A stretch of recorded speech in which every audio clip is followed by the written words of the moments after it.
Inilah awal segalanya. Di bawah rintik hujan malam itu, seorang gadis berambut biru indah duduk membeku di hadapan sang dokter. Keanehan pada tubuhnya selama beberapa hari terakhir membuatnya cemas hingga ia memanggil Dokter Fernando untuk mengungkap rahasia di balik gejalanya. Caitlin Green, sang putri bangsawan, terenyak saat dokter menyatakan bahwa setiap tanda di tubuhnya adalah bukti nyata sebuah kehamilan.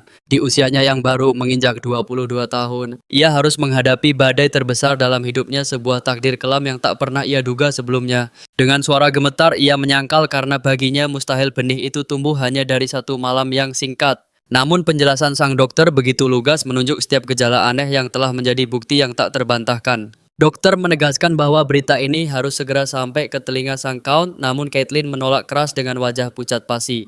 Ia memohon pada Fernando untuk menjaga rahasia ini setidaknya sampai ia berhasil memastikan satu hal yang sangat penting. Jika keluarga tahu putri bungsu kesayangan mereka tengah mengandung anak di luar nikah, ia pasti akan disiksa dan dibuang dari garis keturunan. Caitlin tak akan membiarkan kehancuran itu terjadi. Melihat tangan Caitlin yang gemetar hebat karena ketakutan, sang dokter pun luluh dan tak sanggup untuk membantahnya. Ia tak mencoba menenangkan Caitlin dan menyarankannya segera menikah karena sang tunangan Tuan Moore adalah satu-satunya pelindung yang ia miliki. Pria itu akhirnya melamar Caitlin setelah bertahun-tahun terjebak dalam cinta yang tak terbalas. Caitlin mengira pernikahan yang sudah direncanakan ini akan menjadi solusi mudah bagi masalah kecil yang menghimpitnya. Namun jiwanya terguncang dan air matanya nyaris tumpah karena satu fakta menyakitkan: ayah dari janin itu bukanlah Tuan Moore. Saat pengakuan itu terucap, sang dokter terperangah. Kebenaran ini terlalu berat hingga ia pun kehilangan kata-kata untuk menasihatinya. Semua kekacauan yang menghancurkan hatinya ini bermula dari sebuah insiden fatal 1 bulan yang lalu.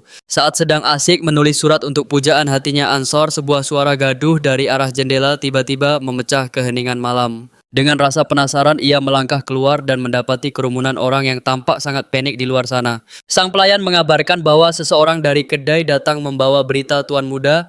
Mereka mabuk berat hingga tak sadarkan diri. Semua orang juga bergegas untuk mengurus keributan yang segera terjadi akibat mabuknya pria tersebut.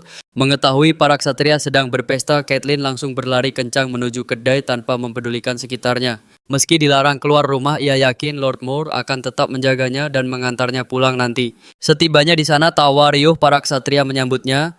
Mereka dengan ramah mengajaknya bergabung dan duduk bersama dalam pesta itu. Namun sepasang mata Caitlin hanya mencari satu sosok yang sangat ia rindukan: Ansar. Karena Ansar adalah salah satu ksatria, Caitlin pun menyelinap masuk. Sayangnya satu kesalahan besar terjadi: ia meminum alkohol terlalu banyak. Sepanjang malam pria itu tak henti memohon agar Caitlin segera pulang demi menjaga kehormatannya. Namun dalam mabuknya Caitlin meracau menuntut perhatian. Di saat itulah semua kejujuran yang terpendam selama ini tumpah begitu saja. Dengan suara parau ia bertanya apakah ada sedikit saja ruang di hati pria itu untuk mencintainya. Ia butuh kepastian atas cintanya, namun Ansar justru memberikan pengakuan jujur yang menghancurkan seluruh harapan gadis itu. Ansar mengaku bahwa sebenarnya ia mencintai wanita lain. Kata-kata itu menghujam jantung Caitlin bagai pedang yang tajam. Dunia seolah runtuh. Jika dia mencintai wanita lain, lalu mengapa ia memberikan lamaran pernikahan kepada Caitlin? Ansar mulai bicara tentang kewajiban dan janji-janji hampa yang kini terasa begitu menyakitkan untuk didengar. Caitlin menutup telinganya. Ia tak ingin lagi mendengar alasan apapun dari mulut pria yang telah mematahkan hatinya. Air mata Caitlin pecah. Ia sempat mengira pernikahan ini adalah bukti cinta, meski hanya secercah rasa yang tersisa untuknya. Saat tangan Ansar mencoba meraihnya untuk mengusirnya pergi, Caitlin menepisnya dengan rasa benci dan kekecewaan yang mendalam. Ia pergi meninggalkan Ansar yang berdiri mematung, dan di malam musim dingin yang dingin itu Ansar tak mengejarnya sama sekali. Ia dibiarkan pulang sendirian dalam kondisi mabuk. Kini Caitlin sadar cinta pria itu memang tak pernah ada untuknya. Andai saja ia langsung pulang malam itu dan tidak melakukan kebodohan. Namun penyesalan kini tak lagi berguna. Kini saat duduk di kereta kuda bersama kakaknya, tatapan selidik sang kakak mulai terasa mengintimidasi dengan berbagai pertanyaan. Alexander, kakaknya, bertanya dengan senyum jahil apakah ia berencana untuk menemui Ansar lagi hari ini. Namun Caitlin berdalih bahwa ia hanya ingin melihat latihan sang kakak menyembunyikan luka hatinya di balik topeng senyuman. Kasih sayang Alexander yang tulus terpancar dari binar matanya yang tampak sangat bahagia mendengar dukungan sang adik. Dengan hati-hati Caitlin mulai menggali informasi dan menanyakan sosok asli Sir Hurt yang selama ini menjadi misteri baginya. Pria ini adalah komandannya. Suaranya gemetar saat menyebutnya orang baik, tapi tentu saja aku sangat meragukannya. Dia hanya merasa terintimidasi saat Caitlin bertanya soal urusan asmara Alexander, justru mulai memarahinya dengan tajam. Alexander tak mengerti mengapa Caitlin menanyakan hal itu, menganggap topik tersebut sangat tidak pantas untuk dibicarakan. Namun Caitlin harus menggali informasi demi ayah dari darah dagingnya. Tak lama mereka tiba di tempat pelatihan. Sambil Alexander memandu tur singkat, mata Caitlin terus mencari sosok Tuan Hurt yang penuh dengan misteri. Tiba-tiba pria itu mendekat bertanya dengan nada mengancam, apa urusan Alexander membawa seorang gadis ke medan latihan. Tyrus adalah sang komandan agung kesatria kekaisaran yang disegani. Ketegangan memuncak saat sepasang mata mereka akhirnya bertemu. Tatapan mereka terkunci satu sama lain, enggan berpaling seolah waktu telah berhenti berputar di antara mereka. Tyrus kemudian memerintahkan Alexander untuk segera pergi dan berganti ke seragam dinas miliknya yang gagah, biar dia sendiri yang mengawal sang nona. Meski merasa berat hati, Alexander tak punya pilihan selain patuh. Begitu berdua senyum hangat merkah di wajah Tyrus, dia mengaku sudah sangat merindukan kehadiran sang lady. Walau baru sebulan berlalu, Caitlin ingin bicara serius. Dia mengajak Tyrus mencari tempat pribadi untuk kabar mengejutkan. Segagalnya bermula di malam takdir itu saat Caitlin berjalan sempoyongan di bawah pengaruh alkohol yang sangat kuat. Tak sengaja dia berpapasan dengan pria itu yang sedang bersandar tenang di balik sebuah dinding batu. Akhirnya sosok yang menghentikan langkah gontanya di jalanan bukanlah Ansburg, melainkan takdir yang baru saja dimulai. Pria itu bahkan menawarkan jubahnya agar dia tak kedinginan. Namun Caitlin memutuskan untuk tidak membuang waktu lagi. Dia mendekat bersandar pada dada bidang pria itu, lalu membisikkan ajakan berani untuk menghabiskan malam bersama. Sebelum segalanya terjadi, pria itu sempat memastikan berkali-kali apakah Caitlin benar-benar takkan menyesali keputusan gila ini. Bagi sang pria, penyesalan adalah hal mustahil. Malam panas itu pun mereka lalui dengan penuh kepuasan. Namun Caitlin tak pernah menduga satu malam itu akan berubah menjadi masalah besar karena hadirnya seorang anak. Setelah mengantar Caitlin ke pavilion taman, tak lama kemudian pria itu datang untuk menemui dirinya kembali. Dia baru saja berganti pakaian sambil membawa sebuah benda kecil yang sedang ia genggam di tangannya. Caitlin langsung bertanya dan pria itu mengaku membelinya karena merasa benda itu akan sangat cocok untuknya. Karena Caitlin terus menghindar hadiah itu tak sempat diberikan. Rasa ingin tahu Caitlin pun mulai memuncak. Saat kotak dibuka, terpampanglah koleksi musim dingin terbaru karya Andre Designer paling tersohor di seluruh ibu kota. Itu adalah sebuah bros mewah yang sangat menawan dengan nilai yang tentu saja sangat mahal dan fantastis. Caitlin sangat berterima kasih. Dia menduga pria ini menyukainya yang tentu akan membuat semua urusannya menjadi mudah. Tyrus memintanya langsung ke inti masalah. Tanpa ragu, Caitlin bertanya kapan pria itu berniat untuk menikahinya. Dia beralasan status Tyrus itu sudah matang untuk menikah meski dia belum berani jujur soal anak di rahimnya. Namun Tyrus menegaskan bahwa dia tak mencari pernikahan dalam sebuah hubungan, jadi dia tak ingin memberi tekanan. Dia bahkan merasa mereka sejalan karena mengira Caitlin pun sangat menentang ide tentang sebuah ikatan pernikahan. Masalahnya Caitlin sama sekali tidak ingat pernah memiliki pemikiran sekonyol itu di masa lalu. Dulu setelah urusan mereka selesai, dia memang menolak menikah. Kini Caitlin sangat menyesali ucapan bodohnya tersebut. Tak disangka pria itu justru memberikan tawaran untuk mulai menjalin hubungan asmara yang lebih resmi. Tyrus yakin tak ada pria lain yang lebih sempurna darinya. Dia merasa dirinya adalah kandidat pasangan ideal. Caitlin terjebak dalam keputusasaan yang nyata karena bingung, dia juga hanya berkata akan mempertimbangkan tawaran pria tersebut. Masa kehamilan Caitlin terasa sangat menyiksa. Rasa mual yang konstan membuatnya sangat sulit untuk menelan makanan. Pelayan setianya memahami situasi sulit ini dan memilih untuk tetap setia berada di sisi sang nona. Dia mendesak agar Tuan Hurt segera diberitahu karena beban ini tak seharusnya ditanggung oleh Caitlin sendirian. Saat menyinggung soal pewaris, pria itu dengan dingin mengaku tak melihat gunanya memiliki keturunan dalam hidupnya. Dia merasa sama sekali tidak membutuhkan sebuah pernikahan ataupun kehadiran seorang anak untuk merasa bahagia. Mendengar itu Caitlin bungkam, memberitahu kehamilannya sekarang hanya akan terasa seperti penghinaan yang sangat merendahkan martabatnya. Dia juga sangat paham betapa kejamnya sanksi sosial jika ada yang sampai mengetahui rahasia besar ini. Dalam kesedihan mendalam, Caitlin bertanya soal masa depannya, namun dia malah mendapat ceramah panjang soal kehati-hatian. Suasana pun menjadi semakin tegang hingga mereka berdua nyaris terlibat dalam sebuah pertengkaran yang hebat. Murtyu datang tiba-tiba, pelayan pun panik menanyakan apa yang harus dilakukan sekarang. Caitlin membenci situasi ini, ia merasa seperti orang gila yang terjebak. Seharusnya si Tzu ia langsung mengusir pria itu tanpa perlu banyak basa-basi lagi. Namun ia justru membiarkannya masuk dan mendengar segudang alasan kosong tak bermakna. Pria itu berlagak cemas namun pendirian Caitlyn takkan pernah goyah sedikit pun. Baginya ini bukan urusan Moore lagi, ia takkan membocorkan rahasia kondisinya. Moore bersumpah ucapannya malam itu takkan merusak rencana pernikahan mereka kelak.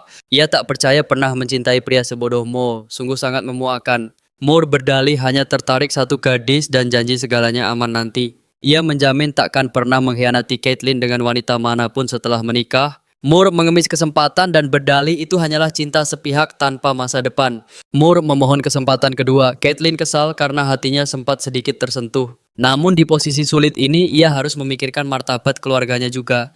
Keputusan bulat pernikahan batal, hal ini menjadi hantaman keras bagi harga diri Moore. Tak terima, Moore langsung mencengkeram tangan Caitlyn sambil memohon dengan sangat iba. Ia mengungkit kenangan masa lalu, bagaimana mungkin Caitlyn tega meninggalkannya begitu saja. Caitlyn muak mendengar ocehannya. Moore bahkan nekat mencium bibirnya secara paksa. Amarah Caitlyn meledak, ia mendorongnya menjauh dan memaki pria itu sebelum pergi. Caitlyn akan melupakan segalanya asal pria itu jangan pernah berani muncul lagi.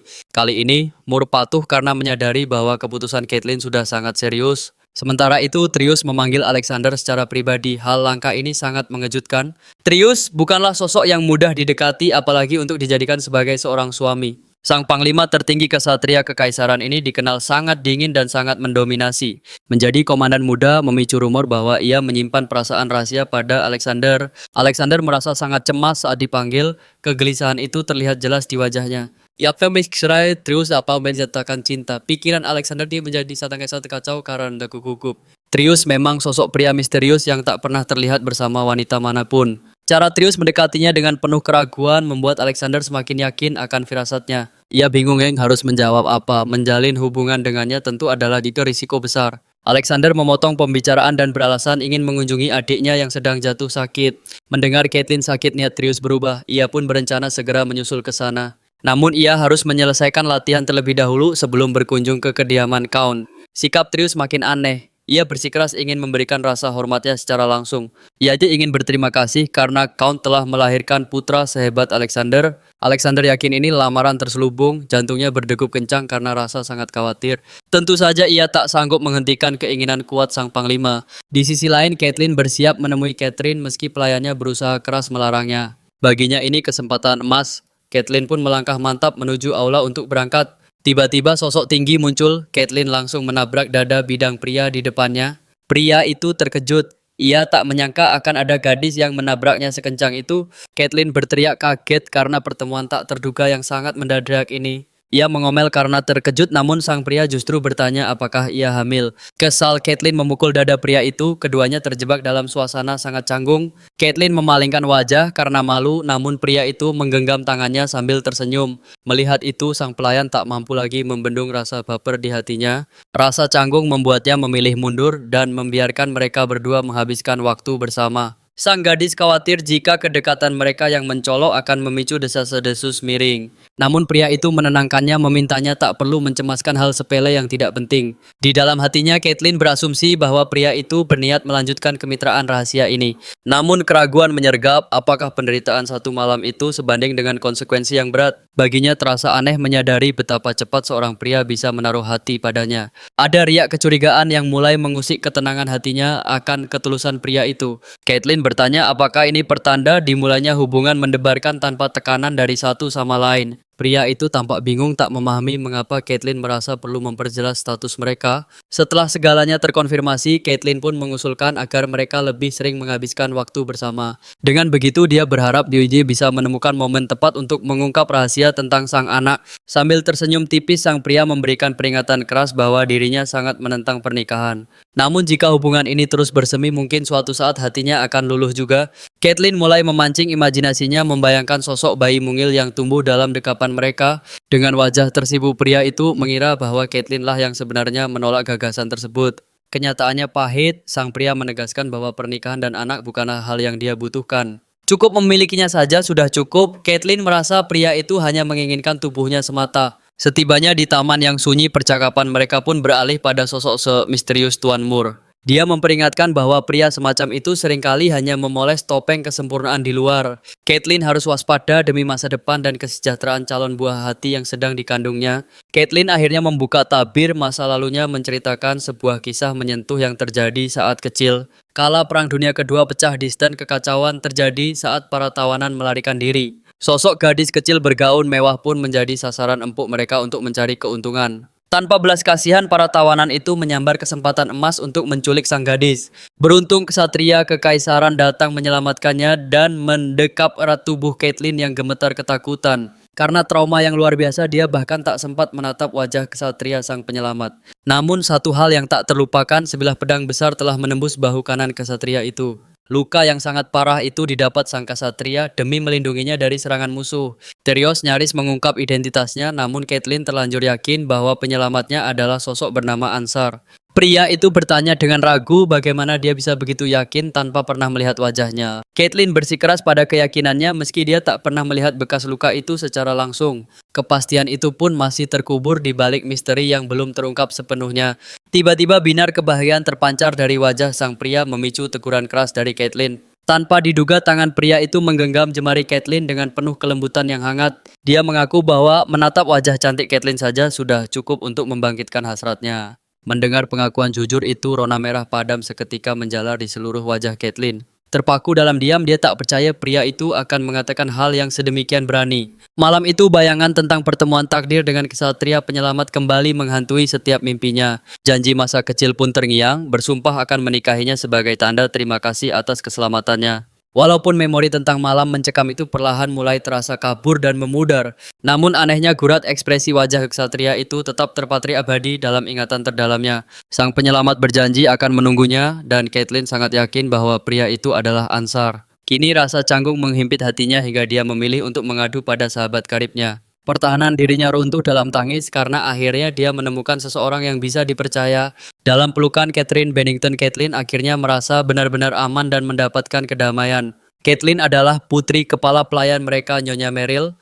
Tumbuh bersama membuatnya terasa seperti saudara sendiri. Saat Nyonya Meryl datang ke kediaman Count, ia sedang mengandung tua. Sang Count yang merasa iba pada wanita itu diam-diam memberinya tempat tinggal layak di ibu kota. Sejak lahir ia pun selalu berada di sisi Kitean. Ikatan persahabatan mereka telah terjalin sangat erat selama bertahun-tahun lamanya. Baginya sang sahabat adalah satu-satunya orang tempat ia bisa mencurahkan segala rahasia terdalamnya. Namun tiba-tiba di tengah obrolan santai gadis itu bertanya tentang sosok ayah kandung Kate. Sontak ia pun tertegun, ia tak merindukannya sedikit pun. Kebencian telah mendarah daging, bahkan ia sangat ingin membalas dendam padanya. Ia menyaksikan penderitaan ibunya setiap hari padahal ayahnya tahu betul betapa berat beban yang mereka pikul. Lelaki itu tahu tuh segalanya, namun ia hanya diam dan tak melakukan apapun untuk membantu.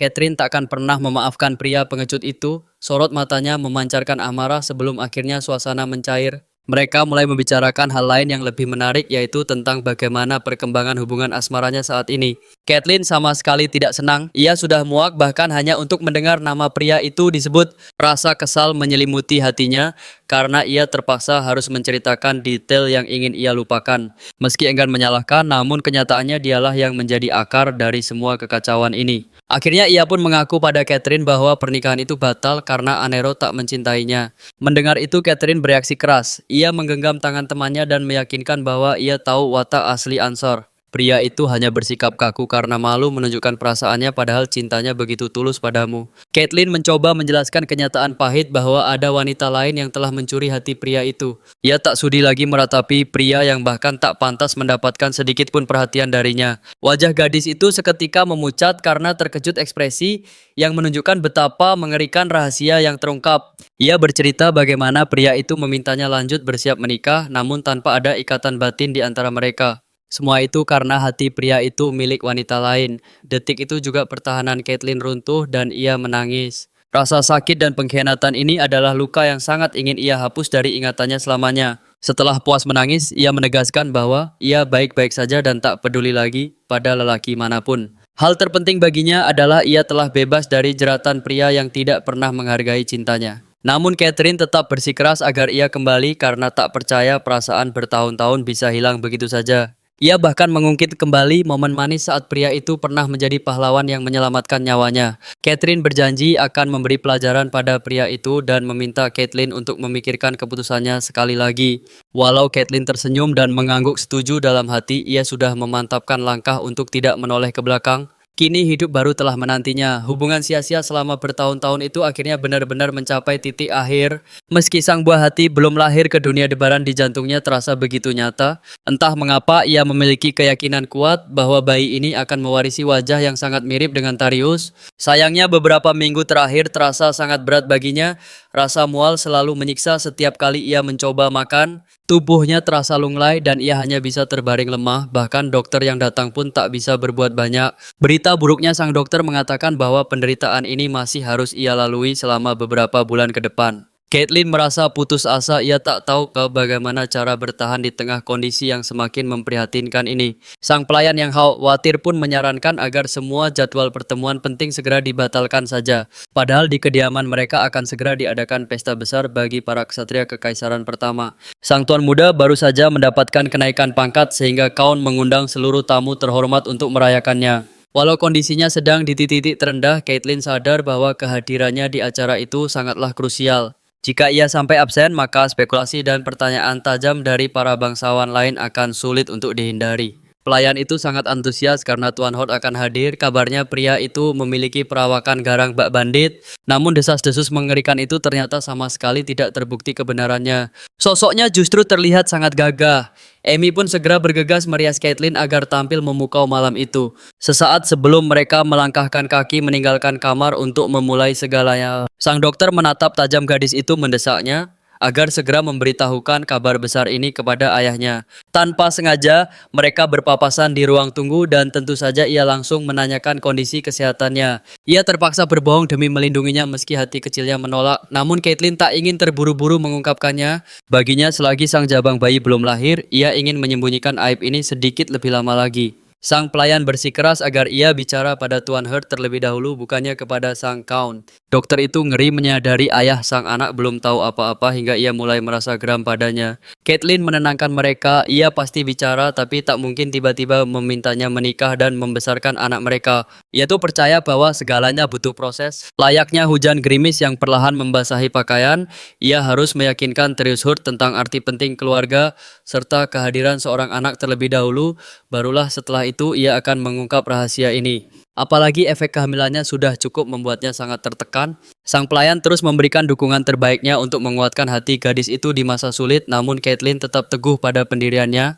Malam itu di kediamannya, Ansar datang menemui Catherine secara tiba-tiba. Pria itu berlutut dengan penuh pengabdian memuja sosok wanita itu layaknya Dewi. Sementara itu, Catherine membawa kabar mengejutkan bahwa Kate datang semalam dan menolak mentah-mentah pernikahan dengannya.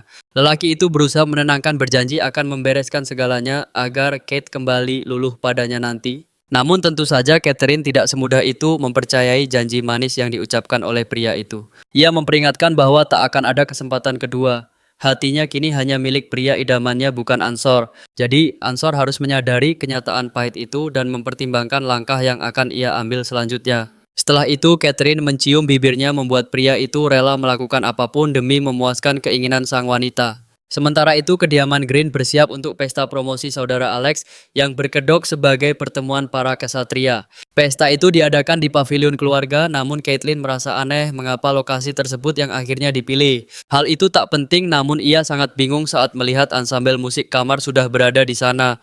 Musik elegan seperti ini biasanya hanya hadir di acara minum teh para nyonya bangsawan kelas atas, bukan di pertemuan para ksatria tangguh, sehingga Caitlyn mulai mencurigai ada sesuatu yang tidak beres di sini. Terlebih lagi susunan tamunya sangat kacau. Caitlyn membenci posisi mejanya dan ingin sekali segera pindah tempat. Count Green yang merupakan ayah kandung dari ksatria Alex dan gadis cantik itu pun hadir. Sang Count memulai dengan bersulang mengungkapkan betapa bangganya ia pada putra yang tak pernah ia ragukan. Di tengah percakapan yang mengalir, Caitlyn merasa dirinya benar-benar tidak cocok berada di lingkungan perusahaan tersebut. Ia merasa sangat canggung mendengar semuanya meski ia tahu posisi Alex jauh lebih tertekan dibanding dirinya sendiri. Ia tuh dia bisa berharap perhatian tetap tertuju pada Alex bukan pada dirinya. Namun sayangnya harapannya pupus saat sang ayah mulai mengalihkan sorotan padanya. Menceritakan betapa ia mendambakan seorang anak perempuan hingga hari kelahirannya menjadi momen yang paling membahagiakan bagi sang Count di seluruh dunia ini. Sang ayah mulai menceritakan aib masa kecil Caitlyn yang memalukan membuat wajah sang gadis memerah padam, namun Tyrese justru sangat menyukainya.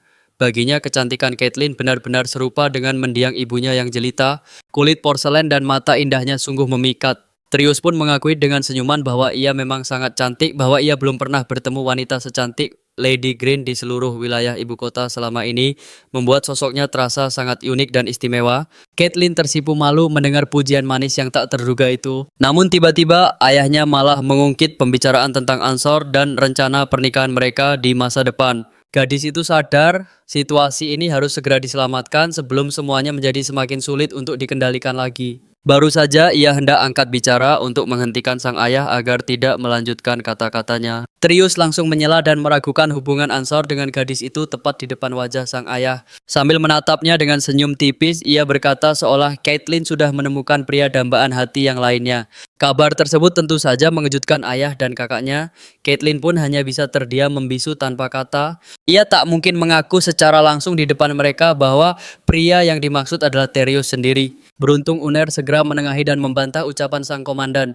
Ketegangan di ruangan itu pun semakin memuncak. Dia memutuskan untuk terjun ke tengah perdebatan sengit itu. Sambil tersenyum tipis, ia menyindir masa lalu mereka sebelum akhirnya lihai mengalihkan pembicaraan. Ia mencicipi salad itu dan sangat menyukai kesegaran jeruk di dalamnya. Padahal dulu ia benci rasa asam. Perubahan selera ini membuat ayahnya sangat terkejut. Aras pun menyodorkan piring buahnya memintanya untuk mencoba satu gigitan. Mata pria itu lalu tertuju pada bros pemberiannya yang masih melingkar cantik di sana. Caitlyn sadar semua orang mencurigai hubungan mereka dan ia merasa sangat tidak nyaman. Namun ia memilih tak ambil pusing karena rumor itu memang di luar kendalinya. Maka dengan anggun Ica hanya berterima kasih atas pujian pria tersebut. Ia yakin perlahan keluarga akan curiga, jadi lebih baik menghadapinya dengan tenang. Tak lama kemudian pelayan membawakan hidangan baru ke meja mereka. Sialnya aroma amis ikan itu membuatnya mual hebat hingga ia kesulitan menahan diri. Akhirnya ia berlari keluar ruangan demi mencari udara sementara Trius tampak cemas ingin menyusul. Namun ayahnya melarang dan justru mengutus Ansor membuat suasana menjadi sangat canggung. Saat kembali ke kamar, sang mantan tunangan sudah menanti dan memohon untuk bicara. Meski pria itu memaksa Caitlyn tetap menolak mentah-mentah semua permintaannya, ia menegaskan tak ingin lagi menjalin hubungan apapun dengan pria itu. Bukankah itu maunya juga? Namun tiba-tiba Ansor membentak dan menuduhnya keras kepala. Pria itu mengaku sudah lelah dan ingin drama ini segera berakhir. Sambil menggenggam tangannya, ia menjanjikan perubahan dan melakukan segalanya demi maafnya. Tapi Caitlyn tak lagi percaya. Ia meratapi betapa butanya dia selama bertahun-tahun. Kini di matanya Ansor hanyalah pengganggu. Dengan dingin ia menolak semua rayuan itu. Ia bukan lagi gadis bodoh yang mudah tertipu lalu segera mengusirnya pergi. Saat ia hendak beranjak, Ansor justru kehilangan akal sehat dan bertindak nekat. Pria itu merenggut tangannya dan memeluknya paksa membuat Caitlyn tertegun tak percaya. Ia meronta sia-sia dan di tengah keputusasaan itu hanya rasa sakit yang membekas. Tiba-tiba ia teringat sentuhan Terio yang terasa jauh berbeda dari dekapan kasar ini. Ansor akhirnya melepaskannya setelah ia mengeluh kesakitan namun segalanya sudah sangat jelas. Sentuhan itu kini terasa asing. Ansor heran bagaimana ia bisa melepaskannya begitu saja. Bahkan Caitlyn pun tak menyangka hatinya bisa berubah secepat itu. Dulu ia rela menyerahkan jiwanya, namun sekarang ia hanya ingin pria ini menghilang. Ia heran mengapa Ansor begitu memaksa padahal pria itu mencintai wanita lain. Ia sudah merelakannya pergi, lalu apalagi yang ingin pria ini cari. Perdebatan itu memanas hingga akhirnya sang pria nekat melampaui batas kewajaran. Ia menarik paksa untuk menciumnya, namun beruntung Caitlyn berhasil menahan bibirnya sendiri. Keadaan nyaris menjadi bencana jika saja Terio tidak mengetuk pintu saat itu. Saat hendak menjawab, Ansor justru membungkam mulutnya dengan kasar agar ia tetap diam. Ketakutan hebat mulai menjalar. Ia benar-benar merasa terancam berada di dekat pria ini. Sosok lembut yang dulu ia kenal telah lenyap digantikan monster asing yang mengerikan. Ketukan di pintu terus bergaung. Dalam bisu Caitlyn berdoa agar pertolongan segera datang. Mendengar langkah yang menjauh, ia pun meledak dalam amarah saat mulutnya dilepaskan. Tiba-tiba pintu terbanting terbuka, sang kasatria murka langsung menghunus pedang ke arah Ansor. Dengan suara menggelegar, ia menyerukan hukum besi kasatria kekaisaran. Atas penghinaan yang dilakukan, komandan kasatria berhak mengeksekusinya di tempat. Ada keberatan. Tentu saja Caitlyn menentang ide gila itu dan mencoba meredam amarahnya. Sambil menggenggam tangannya, ia memohon dengan air mata agar pedang itu diturunkan. Pesona Caitlyn meluluhkan Trius, namun pelanggaran kehormatan kesatria itu tak bisa diabaikan. Maka ritual duel maut Deporier pun dimulai saat itu juga. Bagi yang belum tahu, Deporier berarti kesempatan dalam bahasa kuno kekaisaran. Ini adalah hukuman formal bagi bawahan yang berani menodai kode etik kesatria. Meski hukuman aslinya adalah eksekusi, sang komandan memilih memberikan kesempatan terakhir. Di hadapan para saksi, sang komandan akan sengaja mengalah dalam duel ini. Kekalahan sang atasan menjadi simbol pengampunan mutlak bagi sang bawahan. Sebuah tradisi kuno yang penuh dengan makna, pengorbanan, dan kehormatan. Tanpa menunda, para tamu berhamburan keluar untuk menyaksikan duel yang menegangkan ini. Ayah Caitlyn terpaku bingung, namun sang gadis segera menyiapkan alasan untuknya. Kebenaran terlalu pahit untuk diungkap, ia harus segera keluar dari situasi ini. Caitlyn bertanya pada kakaknya apakah pernah ada komandan yang menolak untuk mengalah. Alexander menjawab dengan dingin bahwa hal memalukan itu hampir mustahil terjadi. Sebab kekalahan sang komandan adalah satu-satunya kunci menuju pengampunan. Jika sang kasatria tetap kalah, aib abadi akan menghantuinya hingga akhir hayat.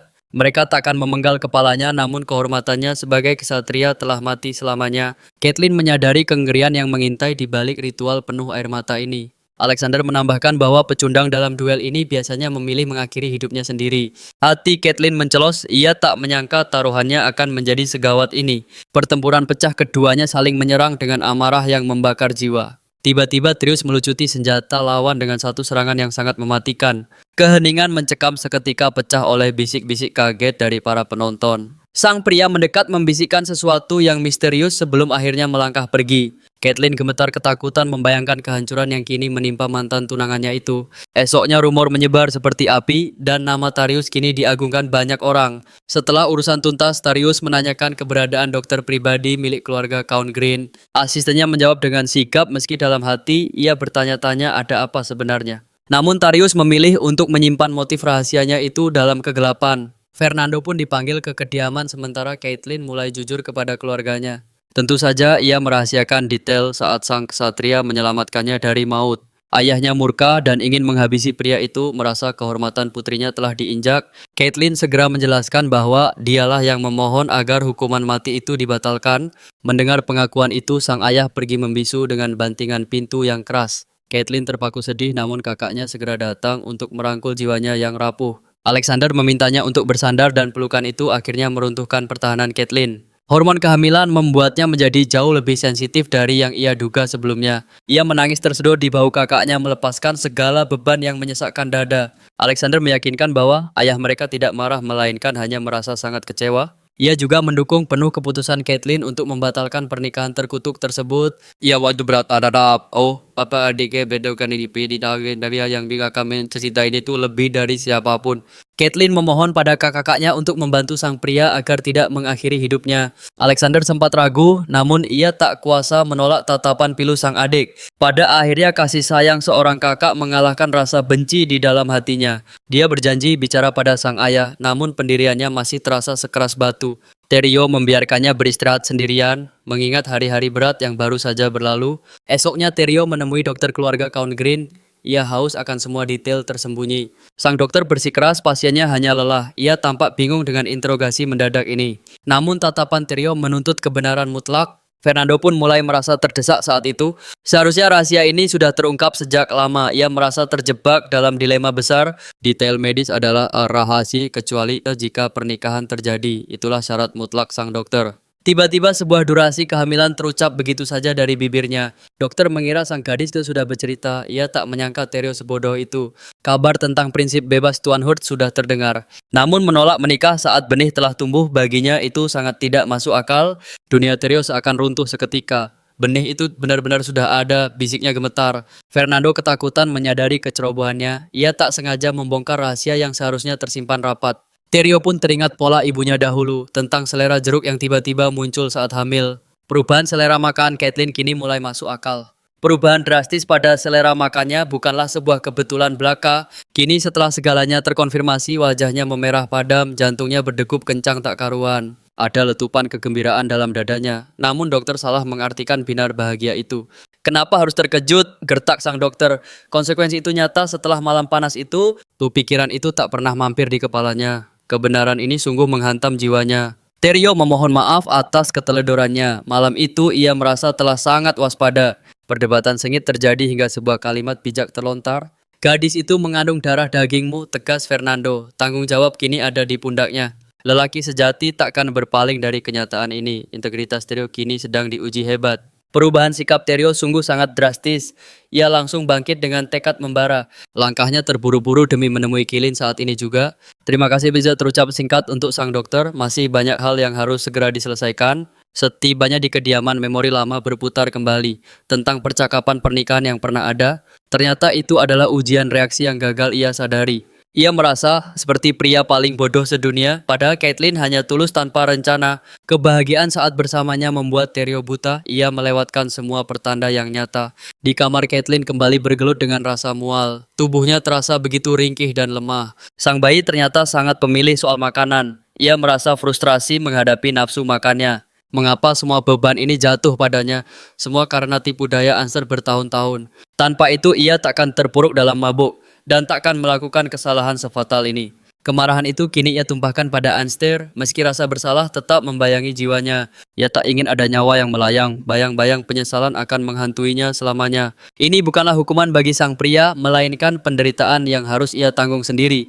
Duel yang ia harapkan berlalu tenang kini berubah rumit. Takdir seolah mempermainkan mereka. Menggelar duel di kediaman bangsawan adalah skandal besar. Itu bukan sekadar pertarungan biasa. Rumor miring akan menghancurkan reputasi sang ksatria. Kehormatannya kini berada di ujung tanduk. Saat Caitlin sedang berbisik sendu pada perutnya, sang kakak masuk dan mendengar segalanya. Nampan di tangannya pun jatuh berdenting keras. Alexa menuntut penjelasan atas ucapan mengejutkan itu. Kabar panas ini pun segera sampai ke telinga ayah. Amarah menyelimuti Caitlin, kakaknya berkhianat dan langsung mengadu pada ayah mereka tentang segalanya. Sang Count berniat mengirim utusan ke keluarga Mir demi melindungi masa depan cucunya. Namun Caitlin berseru bahwa pria itu bukanlah ayahnya, mengguncang seluruh keluarga yang hadir. Sang ayah langsung mencurigai tuan tersebut karena interaksi mereka di pesta dansa tempo hari. Caitlin membantah keras, dia bahkan belum sempat membagikan berita bahagia ini pada pria itu. Amarah sang ayah bisa saja meledak dan menciptakan skandal memalukan di kediaman mereka. Jika itu terjadi, Caitlin akan terjerumus ke dalam jurang masalah yang jauh lebih pelik. Dia harus menenangkan keluarganya sebelum bicara di empat mata dengan Riz tentang bayi ini. Komunikasi adalah kunci utama agar segala rencana masa depan mereka tidak hancur berantakan. Tiba-tiba pelayan datang membawa kabar buruk. Terio telah menginjakkan kaki di kediaman mereka. Caitlin bingung mengapa dia muncul sekarang. Sang ayah pun memerintahkannya Jet untuk segera menghadap. Sebenarnya Terio tidak berencana menemui Count Green secepat ini tanpa adanya persiapan matang.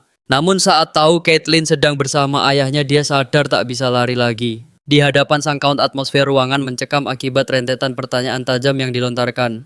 Dia sadar jika mengaku tentang kehamilan Caitlin sekarang, amarah besar pasti akan meledak.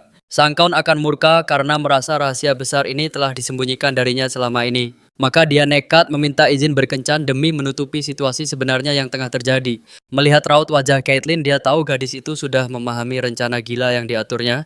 Demi membuktikan keseriusannya, dia berlutut dan melamar Caitlin tepat di hadapan sang ayah. Caitlin terpaku, logikanya berhenti berputar menghadapi tindakan impulsif dari pria di depannya ini. Namun pada akhirnya dia menyadari bahwa terus bersembunyi di balik kebohongan hanyalah sia-sia. Mereka berdua pun akhirnya mengungkap seluruh kebenaran yang sesungguhnya di hadapan sang ayah. Perdebatan sengit pecah dan Terio bersumpah bahwa perasaannya pada Caitlin adalah ketulusan murni. Gadis itu segalanya baginya. Caitlin pun heran bagaimana dia bisa bersandiwara sehebat itu. Namun setelah itu sebuah tindakan heroik kembali ditunjukkan oleh pria tersebut dengan berani. Dia bersimpuh di kaki sang Count, siap menerima hukuman apapun sebagai bentuk pertanggungjawaban. Saat amarah ayah memuncak, Caitlin segera pasang badan demi melindungi pria yang dicintainya itu. Dia siap bertanggung jawab, membuat Caitlin bingung mengapa suasana menjadi sekacau dan serumit ini. Akhirnya sang Count pergi dengan kecewa, membiarkan mereka berdua tenggelam dalam keheningan malam. Pria itu mulai menghujani Caitlin dengan rentetan pertanyaan yang menuntut sebuah jawaban pasti. Namun Caitlyn memilih tetap bungkam dan enggan menjelaskan alasannya menyimpan rahasia besar itu. Dia pun menyodorkan kontrak kesepakatan sebagai permohonan maaf atas ketidakterbukaan selama ini. Caitlyn akhirnya bisa bernapas lega karena beban stres yang menghimpitnya mulai sirna perlahan. Terrio bertanya tentang keadaannya dan memohon maaf karena tak mendampinginya di masa sulit. Bagi Caitlyn, untaian kata-kata manis itu terasa hampa tanpa adanya sebuah pembuktian nyata. Keraguan masih bersarang di hatinya. Dia belum sepenuhnya percaya pada ketulusan perasaan Terrio. Akhirnya mereka sepakat untuk mulai memanggil satu sama lain hanya dengan nama depan. Meski terlihat sepele, Terrio menanggapinya dengan serius demi masa depan pernikahan kontrak mereka. Kontrak itu sangat penting bagi Caitlyn agar luka di masa lalu tidak terulang kembali. Mengingat dia awalnya enggan menikah, keberaniannya untuk melamar sungguh berada di luar ekspektasi. Caitlyn tetap merasa bersyukur karena pria itu mau mengambil risiko besar demi menyelamatkannya. Poin pertama, hormati kebebasan masing-masing dalam ikatan pernikahan kontrak yang dingin ini. Terrio murka, dia merobek kertas itu menolak aturan yang dianggap telah menghina harga dirinya. Amarah berkilat tajam di matanya, dia benar-benar tidak menyukai batasan yang dibuat oleh Caitlyn. Caitlyn tertegun, niat baiknya justru memicu badai baru yang meningkatkan ketegangan di antara mereka. Perdebatan itu berakhir sengit hingga esoknya Caitlyn memutuskan pergi ke kota demi menenangkan hatinya yang kalut. Ia merasa sangat terhina melihat seorang kesatria terhormat justru membuang martabatnya hanya demi beradu argumen. Memilih mengabaikan masalah sejenak, ia berniat menemui Catherine, sahabat setianya, untuk mencari pelarian dari rasa kesal. Namun tepat saat langkah kakinya baru saja sampai di depan kediaman itu, sosok Ansar tampak berdiri diam di ambang pintu, menciptakan gelombang ketakutan dan kebingungan di benak Caitlyn.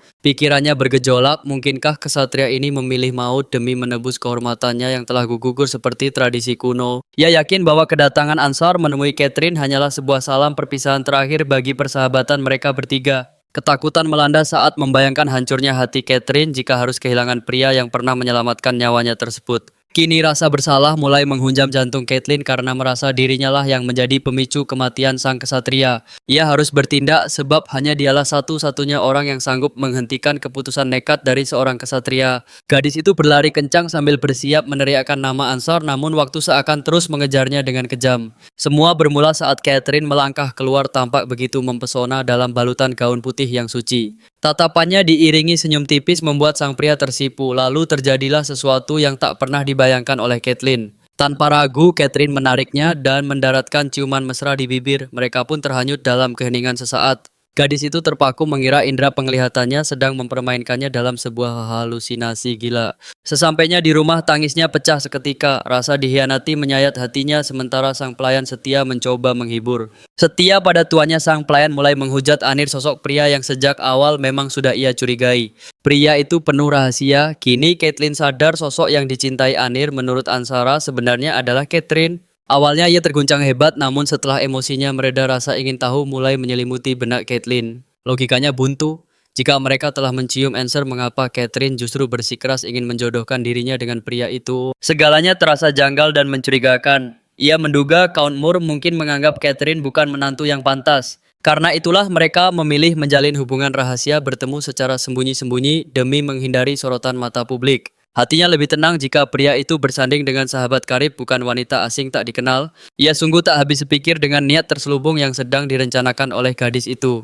Sementara itu, Caitlyn dirundung duka mendalam hingga tak sempat merapikan diri saat ia datang. Tentu saja sang pria menyadari air matanya, ia bertanya lembut, namun Caitlyn hanya menunduk dan memilih bungkam 1000 bahasa. Caitlyn tak sanggup menatapnya hingga pria itu menebak jika ini ulah sosok yang sama lagi. Bagaimanapun pria kejam itu selalu menjadi sumber air mata yang tak kunjung kering darinya. Agar Terry tak langsung mengamuk demi membalaskan dendamnya, Caitlyn memohon agar tak ditekan. Tak disangka Terry justru duduk dengan tenang di sampingnya. Perhatian hangat dan kehadirannya di sisi Caitlyn memberikan kenyamanan yang tak pernah ia duga. Di tengah keheningan, ia bertanya mengapa Terry datang berkunjung. Ternyata ia datang untuk mengajaknya makan malam romantis di kediaman pribadinya yang megah. Sambil berbisik, jemari hangatnya membelai pipi Caitlyn lembut dan menghapus sisa air mata itu. Dengan tatapan sendu, ia ingin memperkenalkan calon istrinya pada seluruh penghuni setianya di sana. Namun melihat kondisi Caitlyn, ia mengurungkan niatnya dan berjanji akan kembali saat keadaan membaik. Caitlyn terpaku tak percaya setelah badai besar yang menerpa pria itu membuang egonya demi meminta maaf. Saatnya ia melepaskan masa lalu demi masa depan. Ia pun mengangguk setuju untuk pergi bersamanya. Sambil tersenyum, ia ingin memulai hidup baru di Ridland dan mengubur semua luka lama. Maka, Ia segera bersiap dan terpana melihat kemegahan mansion yang menyambut kehadirannya hari itu. Meski tak semegah bayangannya, Glenn, sang asisten, menyambutnya dengan rasa hormat yang sangat mendalam. Caitlin menyambutnya dengan senyuman hangat, merasa berdebar karena pertemuan yang dinanti ini. Terry menyadari sisi lain Glenn yang mengejutkan. Di rumah sang kesatria kaku itu ternyata bisa bersikap begitu santai dengan para pelayannya. Tak lama kemudian seorang wanita ramah bernama Sonia yang telah menyiapkan jamuan makan malam istimewa segera mengantar Caitlin menuju ruang makan dengan senyum tulus yang menenangkan hati. Suasana begitu hangat, begitu menatap hidangan mewah di depannya, Caitlin takjub karena rasa mual yang menyiksanya mendadak hilang seketika. Nafsu makanya bangkit kembali. Sonia menjelaskan bahwa ia sudah tahu kondisi sang nona yang sedang lemah akibat gejala awal kehamilan. Karena itulah ia memasak hidangan spesial ini dengan sepenuh hati agar sesuai dengan selera Caitlin yang sedang sensitif. Resep rahasia ini berasal dari negeri Gerbin, sebuah wilayah terpencil yang terletak jauh di belahan benua utara. Penduduk di sana terbiasa menyantap makanan lembut sehingga para wanita hamil di Gerbin jarang mengalami gangguan mual di pagi hari. Sambil berbincang, Sonia bahkan sempat mengomeli tuannya karena masalah sepele dengan nada yang sangat akrab. Terry tampak sedikit kesal diprotes, namun terlihat jelas betapa dekatnya hubungan mereka yang sudah seperti keluarga sendiri sejak lama. Caitlin benar-benar terpaku. Ia tak menyangka pria setangguh Glenn bisa bersikap begitu luwes dan hangat di hadapan bawahannya. Sosok ini terasa jauh lebih menawan dibanding komandan ksatria yang dingin. Sementara itu, Glenn mulai mencicipi semua masakan yang ada. Meski lebih menyukai tekstur makanan yang padat, Glenn tetap menikmatinya. Saat Caitlin mencoba sesendok sup, rasanya benar-benar meledak di lidah. Baginya masakan itu sangat luar biasa. Sambil menemani makan, Sonia tak henti-hentinya memuji kecantikan dan budi pekerti Caitlin yang mempesona. Wanita tua itu sangat yakin jika sang jabang bayi nanti mewarisi paras cantik ibunya, entah itu laki-laki ataupun perempuan, anak itu pasti akan tumbuh menjadi sosok yang sangat menggemaskan. Namun jika mirip ayahnya, Sonia harus berpikir dua kali karena wajah tuanya kini semakin terlihat galak dimakan usia. Pria itu tampak sangat malu. Setelah jamuan selesai, para pelayan pun undur diri. Sonia berpesan agar mereka segera memanggil jika membutuhkan sesuatu yang lain. Karena sangat menyukai supnya, Caitlin meminta porsi tambahan. Kelembutan nada bicara Sonia entah mengapa sangat mengingatkannya pada sang ibu. Meski secara fisik tidak mirip, kehangatan yang terpancar dari wanita itu membangkitkan kerinduan mendalam pada sosok ibunda tercinta. Jika masih boleh hidup ibunya pasti seusia Sonia sekarang. Beliau selalu berkata bahwa menikah karena cinta adalah kebahagiaan terbesar bagi seorang wanita. Dulu sang ibu sangat berharap agar Caitlin bisa menemukan belahan jiwa yang akan mencintainya dengan tulus sepenuh hati. Hati Caitlin mendadak pilu. Saat hari pernikahan sudah di depan mata, ia justru tak bisa merasakan getaran cinta yang didambakan semua orang. Ia terpaksa melupakan impian menikah demi cinta dan harus bersanding dengan pria yang baru dikenalnya selama 2 bulan terakhir. Bahkan setelah janji suci terucap di depan altar, nanti ia ragu cinta akan hadir mengingat calon suaminya adalah sosok yang sangat dingin dan sulit ditebak. Kesedihan pun menyelimuti hati Caitlin. Takdir ini terasa sangat tidak adil. Ia iri melihat orang lain bisa menikmati romansa indah sementara dirinya mungkin takkan pernah merasakannya. Belakangan ini emosinya begitu labil. Ia merasa kehilangan kendali atas gejolak perasaan yang terus berkecamuk di dalam dadanya. Saat semua pikiran kelam itu memenuhi benaknya dan tak lagi tertahankan, Caitlin tiba-tiba menggebrak meja dengan keras dan berteriak lantang bahwa ia menolak untuk menikah dengan pria di depannya. Ia langsung berdiri tanpa memberikan penjelasan apapun. Terry tentu saja tersentak kaget dan menanyakan apa maksud dari perkataan mendadaknya itu. Namun saat Caitlin hendak pergi, amarah Terry terpantik. Ia balas menggebrak meja dan memerintahkan gadis itu untuk kembali duduk sekarang juga. Ia mengeluarkan selembar kertas dari saku bajunya. Itu adalah dokumen resmi pendaftaran pernikahan kekaisaran yang harus segera ditandatangani. Caitlin geram melihat persiapan sepihak itu. Tanpa ragu, ia merobek kontrak pernikahan tersebut menjadi kepingan kecil di depan matanya. Beruntung Terry sudah menyiapkan beberapa salinan cadangan. Sambil menghela napas panjang, ia bertanya dengan siapa lagi Caitlin berencana untuk menikah. Dengan penuh keras kepala, Caitlin membalas ketus. Ia benar-benar muak dengan sikap pria itu yang dianggapnya sangat kasar dan tidak sopan. Terry pun tak tinggal diam. Ia menarik pinggang Caitlin dengan paksa dan bertanya sinis apa dia tega menikahi pria lain saat mengandung anaknya. Caitlin teringat akan kode etik kesatria kuno yang masih dijunjung tinggi hingga saat ini, tentang keyakinan bahwa seorang pria sejati wajib bertanggung jawab penuh atas wanita yang tengah mengandung darah dagingnya. Namun ia sang si pria sedingin es itu bisa memberikan cinta tulus. Baginya menjalin kasih dengan pria kaku seperti dia adalah hal mustahil.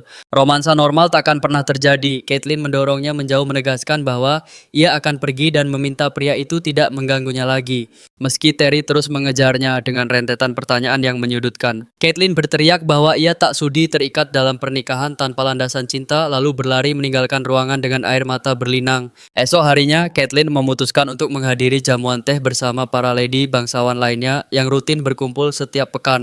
Mereka menyambut kehadirannya dengan riang. Caitlyn beralasan bahwa jadwal kencannya yang padatlah yang membuatnya jarang terlihat belakangan ini. Para bangsawan itu tersentak kaget saat mendengar kabar tentang Kerta. Rumor liar tentangnya telah mendarah daging hingga kebenaran ini terasa mustahil dipercaya. Seharusnya ia bersembunyi, namun sang ayah mendesak untuk membangun fondasi pernikahan secepatnya. Sebab pengumuman pernikahan yang mendadak hanya akan memicu api skandal. Tiba-tiba seorang nona bernama Everlight itu mulai angkat bicara di sana. Sang mawar bersayap itu menyebutnya pria paling diincar di ibu kota dan menuntut detailnya.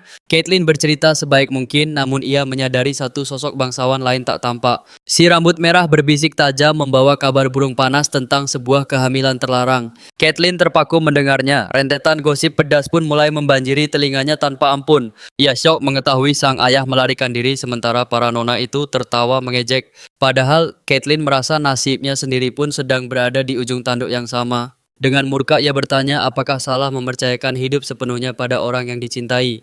Hatinya perih melihat betapa teganya mereka mencemooh tanpa sedikit pun rasa iba sesama wanita. Rasa muak memuncak, Caitlyn merasa tak ada lagi alasan untuk bertahan di tempat picik ini. Aku takkan kembali, tegasnya menolak mentah-mentah jalan pikiran mereka yang sangat dangkal. Upaya mereka menahannya sia-sia. Tekad Caitlyn sudah sekeras batu karang dan tak tergoyahkan. Amarahnya meledak karena ia seolah melihat bayangan penderitaan dirinya sendiri dalam kemalangan itu. Ia sadar sepenuhnya bahwa posisi mereka bisa saja tertukar kapan saja. Jika bukan karena lamaran teras, dialah yang akan menjadi mangsa empuk lidah tajam mereka. Namun saat melangkah keluar siluet sang tunangan tiba-tiba muncul di lantai bawah. Meski dilanda kebingungan, ia tetap melangkah turun menemui pria yang setia menantinya itu. Ternyata Terry mendatangi kediaman keluarganya hanya demi mencari tahu keberadaan Caitlyn saat ini. Terry kemudian mengungkit soal keberatan Caitlyn yang enggan menikah tanpa adanya rasa cinta. Dengan jujur, Caitlyn mengaku bahwa ia mendambakan sebuah ikatan yang tulus dan nyata. Ia ingin jatuh cinta terlebih dahulu, memupuk perasaan itu sebelum akhirnya terikat janji suci. Mimpi yang terdengar kekanak-kanakan memang, namun itulah impian tulus yang ia jaga. Wajah Terry memerah canggung. Tak bisakah perasaan itu kau tumbuhkan bersamaku? Tanyanya lirih. Caitlyn tertegun. Pria itu menawarkan diri untuk mencoba membangun romansa di antara mereka. Aku ingin berkencan denganmu dan niatku tak pernah berubah sedikit pun, bisik Terry. Urutan mereka mungkin keliru, tapi Terry tak peduli selama perasaan itu tumbuh menjadi nyata. Lidah Caitlyn keluh karena syok. Ia terus bertanya demi memastikan ini bukanlah sekadar mimpi. Aku ini kesatria, serunya tegas menolak memicu skandal murahan setelah mereka resmi menikah nanti. Baginya kejujuran adalah segalanya. Ia tak butuh syarat apapun untuk memulai hubungan ini. Amarah dan rasa malu membuat wajah Terry memerah padam, membuat Caitlyn benar-benar terpana. Bagaimana mungkin pria yang antipati pada pernikahan kini sanggup mengucap kata-kata semanis itu? Semua terasa membingungkan. Mungkinkah Terry hanya ingin mewujudkan impian cintanya yang sederhana? Jawaban ini sungguh di luar dugaan dan melampaui semua ekspektasi yang pernah ada. Namun ketulusan Terry mulai menyentuh hatinya. Caitlyn pun memutuskan untuk memberikan sebuah kesempatan. Malam itu juga ia membagi kisah bahagianya pada sang pelayan setia dengan binar mata. Sang pelayan bersorak gembira sebelum teringat tumpukan surat penting yang harus segera dipilah. Waktu terbuang karena obrolan padahal surat ucapan tahun baru itu harus segera dikirimkan. Surat-surat apresiasi dari mitra dagang keluarga mereka menumpuk menunggu balasan yang tepat. Dulu memilah relasi bisnis ini adalah tugas mulia mendiang ibunda Caitlyn setiap tahunnya. Kini Madam Merrill yang mengambil alih, namun Caitlyn menawarkan diri untuk membantu mengerjakannya. Bukan karena ahli, ia hanya ingin menyibukkan diri demi mengalihkan badai pikiran yang berkecamuk. Caitlyn mulai memeriksa satu persatu surat dari toko daging hingga pedagang barang antik. Namun perhatiannya teralihkan oleh sepucuk surat misterius tanpa nama perusahaan di atasnya. Hanya ada nama seseorang di sana. Ia bingung siapa sebenarnya pengirim ucapan tahun baru ini. Caitlyn berniat menghentikan kerja sama tersebut dan meminta pelayannya menyelidiki detail perusahaan itu.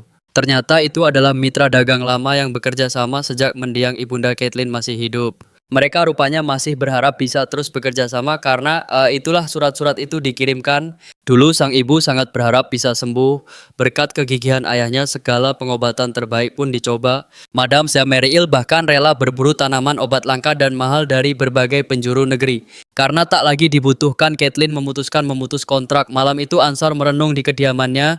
Ia didera keputusasaan hebat dan tak tahu lagi cara untuk memenangkan kembali hati Caitlin. Penyesalan menyiksa batinnya karena telah mengakui kepalsuan perasaannya di kedai malam itu. Ia mengira hanya dengan beberapa kata manis perhatian Caitlin akan kembali seperti sedia kala. Namun ia salah besar. Perubahan drastis Caitlin kini menyisakan teka-teki yang tak mampu ia pecahkan. Meski begitu, Ansar mulai menaruh curiga bahwa semua ini ada hubungannya dengan Terry. Padahal baginya Terry hanyalah atasan biasa yang seharusnya tak punya koneksi apapun dengan Caitlin. Namun ancaman Terry untuk memotong tangannya jika menyentuh Caitlin lagi terasa begitu nyata. Ancaman itu khusus untuk melindungi Caitlin, jelas ada hubungan istimewa di antara mereka berdua. Saat Caitlin sibuk, sang ayah tak sengaja berpapasan dengan Catherine yang sedang berkunjung. Ia terlihat dan beriadat mengadakan perjamuan makan malam demi menyambut kepulangan Meryl hari itu. Catherine meski tersenyum batinnya muak.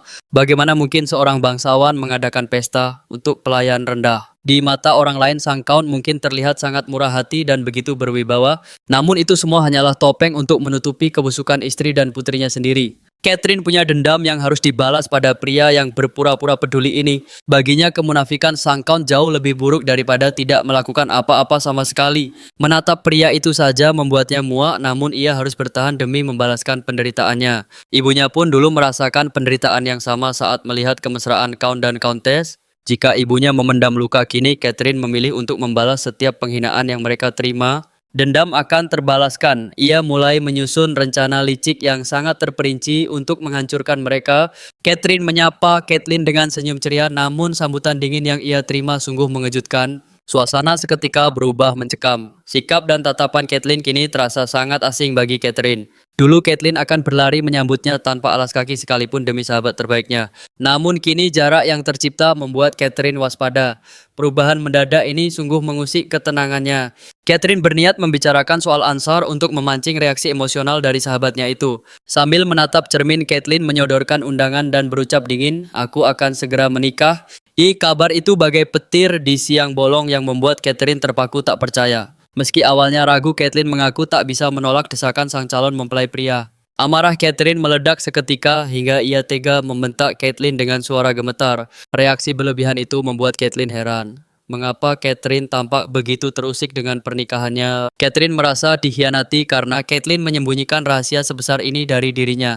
Caitlin hanya menjawab tenang bahwa ia sedang berbagi kabar itu sekarang, jadi tak ada masalah. Dengan amarah meluap, Catherine pergi dan melampiaskan emosinya dengan membanting piring ke dinding. Sang ibu mencoba mendekapnya erat, membisikkan kata-kata penenang agar hatinya kembali tenang. Di sela tangisnya, Catherine meratap karena semua rencana yang ia susun kini hancur berantakan. Tiba-tiba tamparan keras mendarat, ibunya murka dan mengingatkan kembali luka penderitaan masa lalu mereka. Ia mengira Catherine memahami perih hatinya rasa sakit karena tak bisa memanggil pria itu suaminya. Betapa ia membenci wanita penggantinya dan meratapi nasib membesarkan putrinya seorang diri. Gadis itu bahkan merasa tak adil hanya bisa melihat ayahnya dari kejauhan tanpa bisa menyapanya. Sang ibu terus menanamkan kepahitan itu hingga akhirnya emosinya meledak tak terkendali. Ia menjambak rambut putrinya, menuntutnya menjadi anak berguna demi memperbaiki hidup mereka yang hancur. Namun awal kini ini saya lagi mulai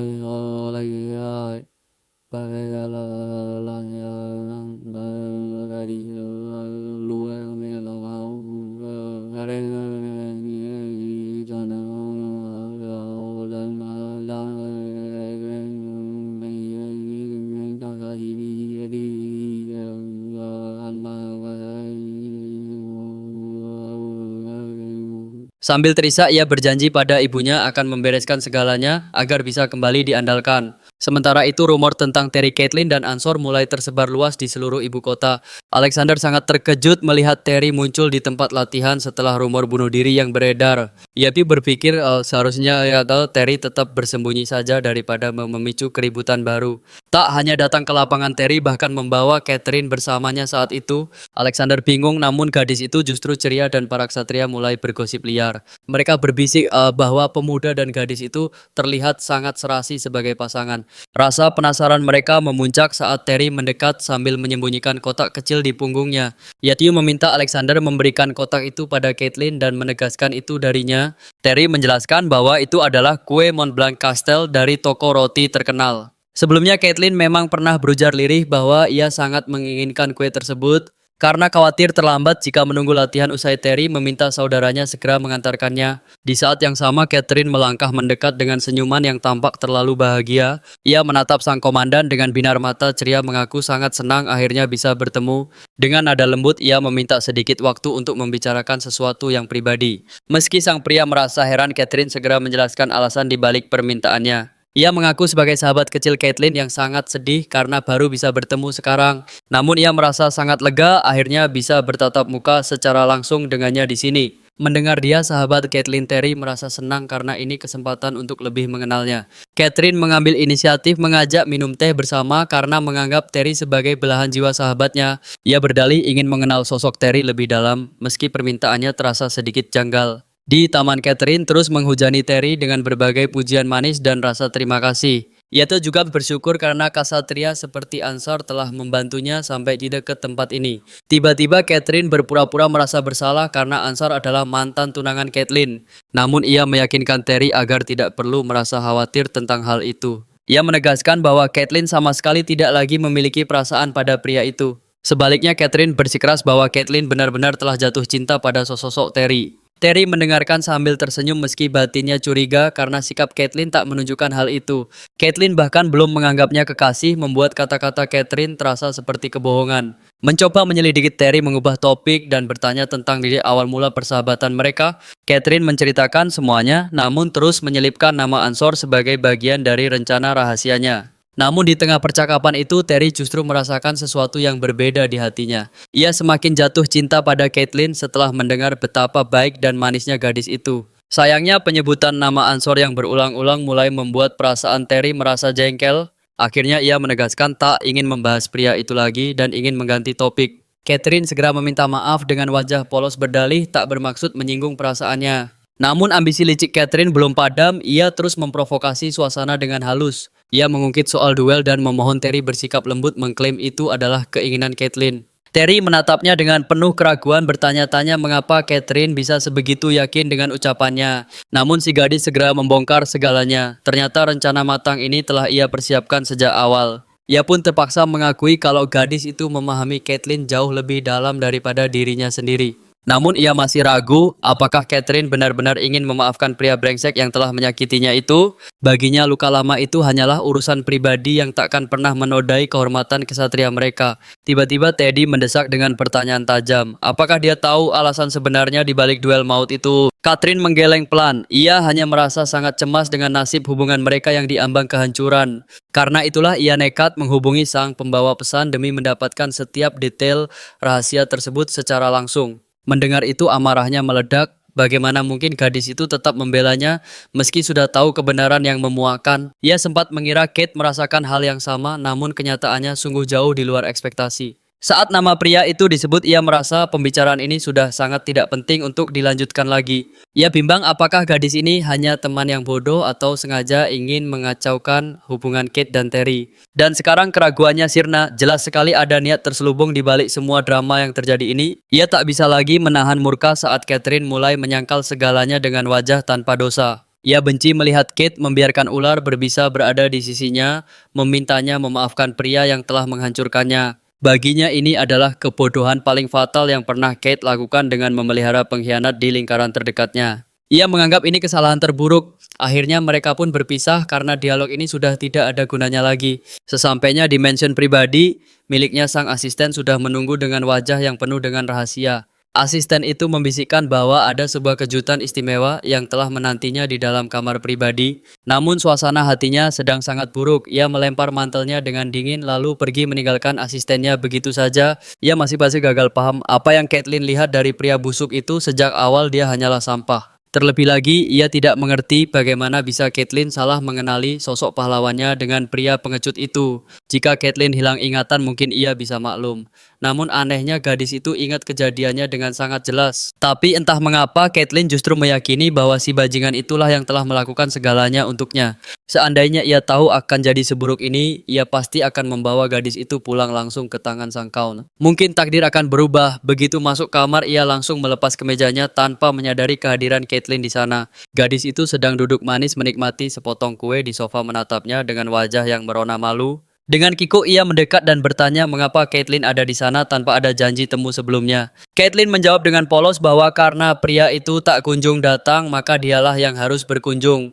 Hatinya luluh seketika. Sambil tersenyum tipis ia mengusap lembut helai rambut yang menutupi wajah cantik sang gadis. Kau benar-benar mengejutkanku, bisiknya. Baru saja ia merindukannya tiba-tiba sang Dewi sudah muncul di hadapannya. Caitlin yang salah tingkah melihat dada bidangnya memohon agar pria itu segera mengenakan pakaiannya kembali. Namun ia justru menyeringai menggoda memamerkan otot perutnya yang kokoh sambil menantang rasa malu sang gadis. Bukankah kita sudah melihat segalanya? Tanyanya nakal. Lagi pula mereka sudah terikat secara resmi di atas kertas. Caitlin berusaha untuk memalingkan wajah, tapi tubuh atletis di depannya memang terlalu menggoda untuk diabaikan begitu saja. Ia mencoba tetap tenang, tak ingin memberikan reaksi berlebihan yang membuat pria sombong ini semakin besar kepala. Karena dia tak mau berpakaian, Caitlin akhirnya memberanikan diri menyentuh bekas luka di tubuhnya dengan tatapan iba. Sekarang sudah tidak sakit lagi, bisiknya lembut. Sentuhan Caitlin seolah menjadi obat paling mujarab bagi setiap lukanya. Jemari lembut itu menelusuri setiap luka hingga akhirnya ia terpaku pada sebuah bekas luka unik di bahunya. Pasti ini sangat menyakitkan bagimu dulu, gumam Caitlin dengan suara yang bergetar menahan rasa sedihnya.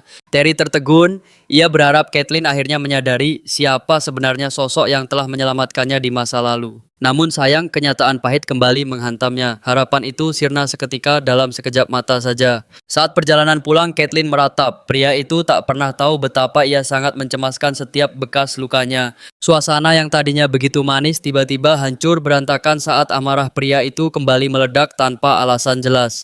Perang dingin pun dimulai. Mereka tidak bertemu berhari-hari membuat Caitlin merasa sangat frustrasi dengan konflik konyol ini. Padahal pada saat yang bersamaan, sebuah rencana besar sedang bergerak di balik bayang-bayang mereka berdua. Madame Semeril akhirnya kembali bekerja. Dialah sosok yang selama ini mengisi ruang hampa setelah kepergian sang ibu. Melihat Caitlin yang tampak gundah, dia segera membawakan secangkir teh hangat. Kehadiran sahabat lama itu sungguh menyejukkan hati sang gadis. Namun di balik itu terselip rasa canggung yang menyesakkan. Bayang-bayang perselisihan dengan putrinya masih terasa sangat nyata. Caitlin terdiam membisu kehilangan kata-kata untuk bersikap di hadapannya. Meski sempat berbincang hangat tentang perjalanan jauh, suasana yang tenang itu tiba-tiba berubah menjadi tegang. Tanpa diduga, Meryl menggenggam tangannya erat. Ku dengar kau dan Catherine sedang bertikai, ucapnya dengan nada berat. Rasa cemas terpancar jelas dari wajahnya. Putrinya tak menceritakan detail kejadian itu sehingga dia berhenti mendesak dengan pertanyaan. Beberapa hari kemudian, dia memohon agar Caitlin bersedia meminta maaf demi memulihkan hubungan mereka. Mary berbisik bahwa ini harus dilakukan sebab sang nona bukanlah orang yang akan murka tanpa alasan yang jelas. Dia menjelaskan bahwa kemarahan putrinya mungkin dipicu karena Caitlin lebih memihak sang nyonya. Inilah yang membuat keretakan di antara mereka semakin dalam. Akhirnya Caitlin pun menumpahkan segala keluh kesah dan beban yang menghimpit perasaannya selama ini. Wanita itu menatapnya penuh iba seolah dia adalah ibu kandungnya sendiri. Meski jelas ada niat lain yang tersembunyi di balik tatapan itu. Saat mereka berpelukan, hati Caitlin justru kian teriris. Aroma parfum itu mengingatkannya pada mendiang ibunya yang telah tiada. Madame Meryl sengaja memakai wewangian itu karena tahu Caitlin sering menangis merindukan sang ibu.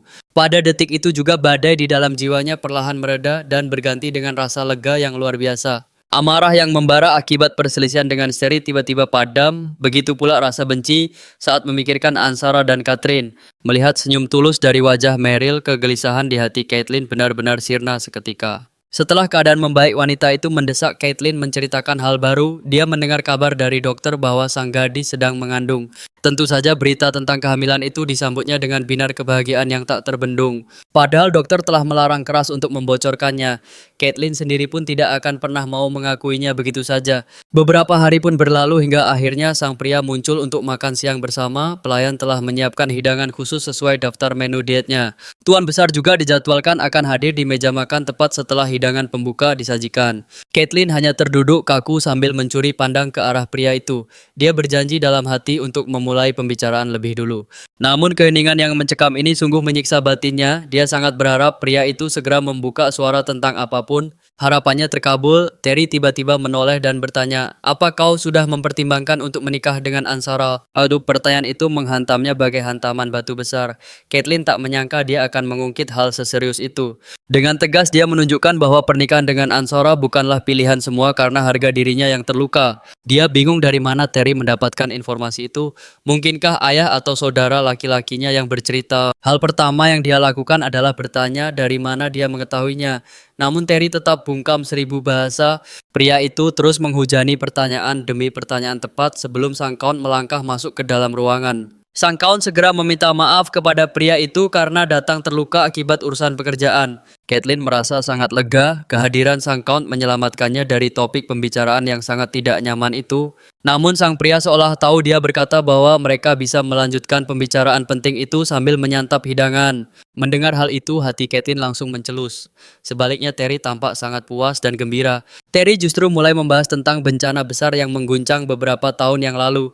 Caitlin seakan tak percaya. Beraninya pria itu mengangkat topik sensitif tersebut tepat di hadapan ayahnya. Sang kaun pun menyahut, mengingat kejadian itu saja sudah cukup membuat tangannya bergetar dan keringat dingin bercucuran. Para bajingan itu memaksa pengasuhnya untuk keluar rumah meski mereka berada di pinggiran ibu kota yang rawan. Segalanya berakhir pilu saat pegangan tangan mereka terlepas. Sang ibu jatuh sakit hingga pasukan militer harus segera dikerahkan.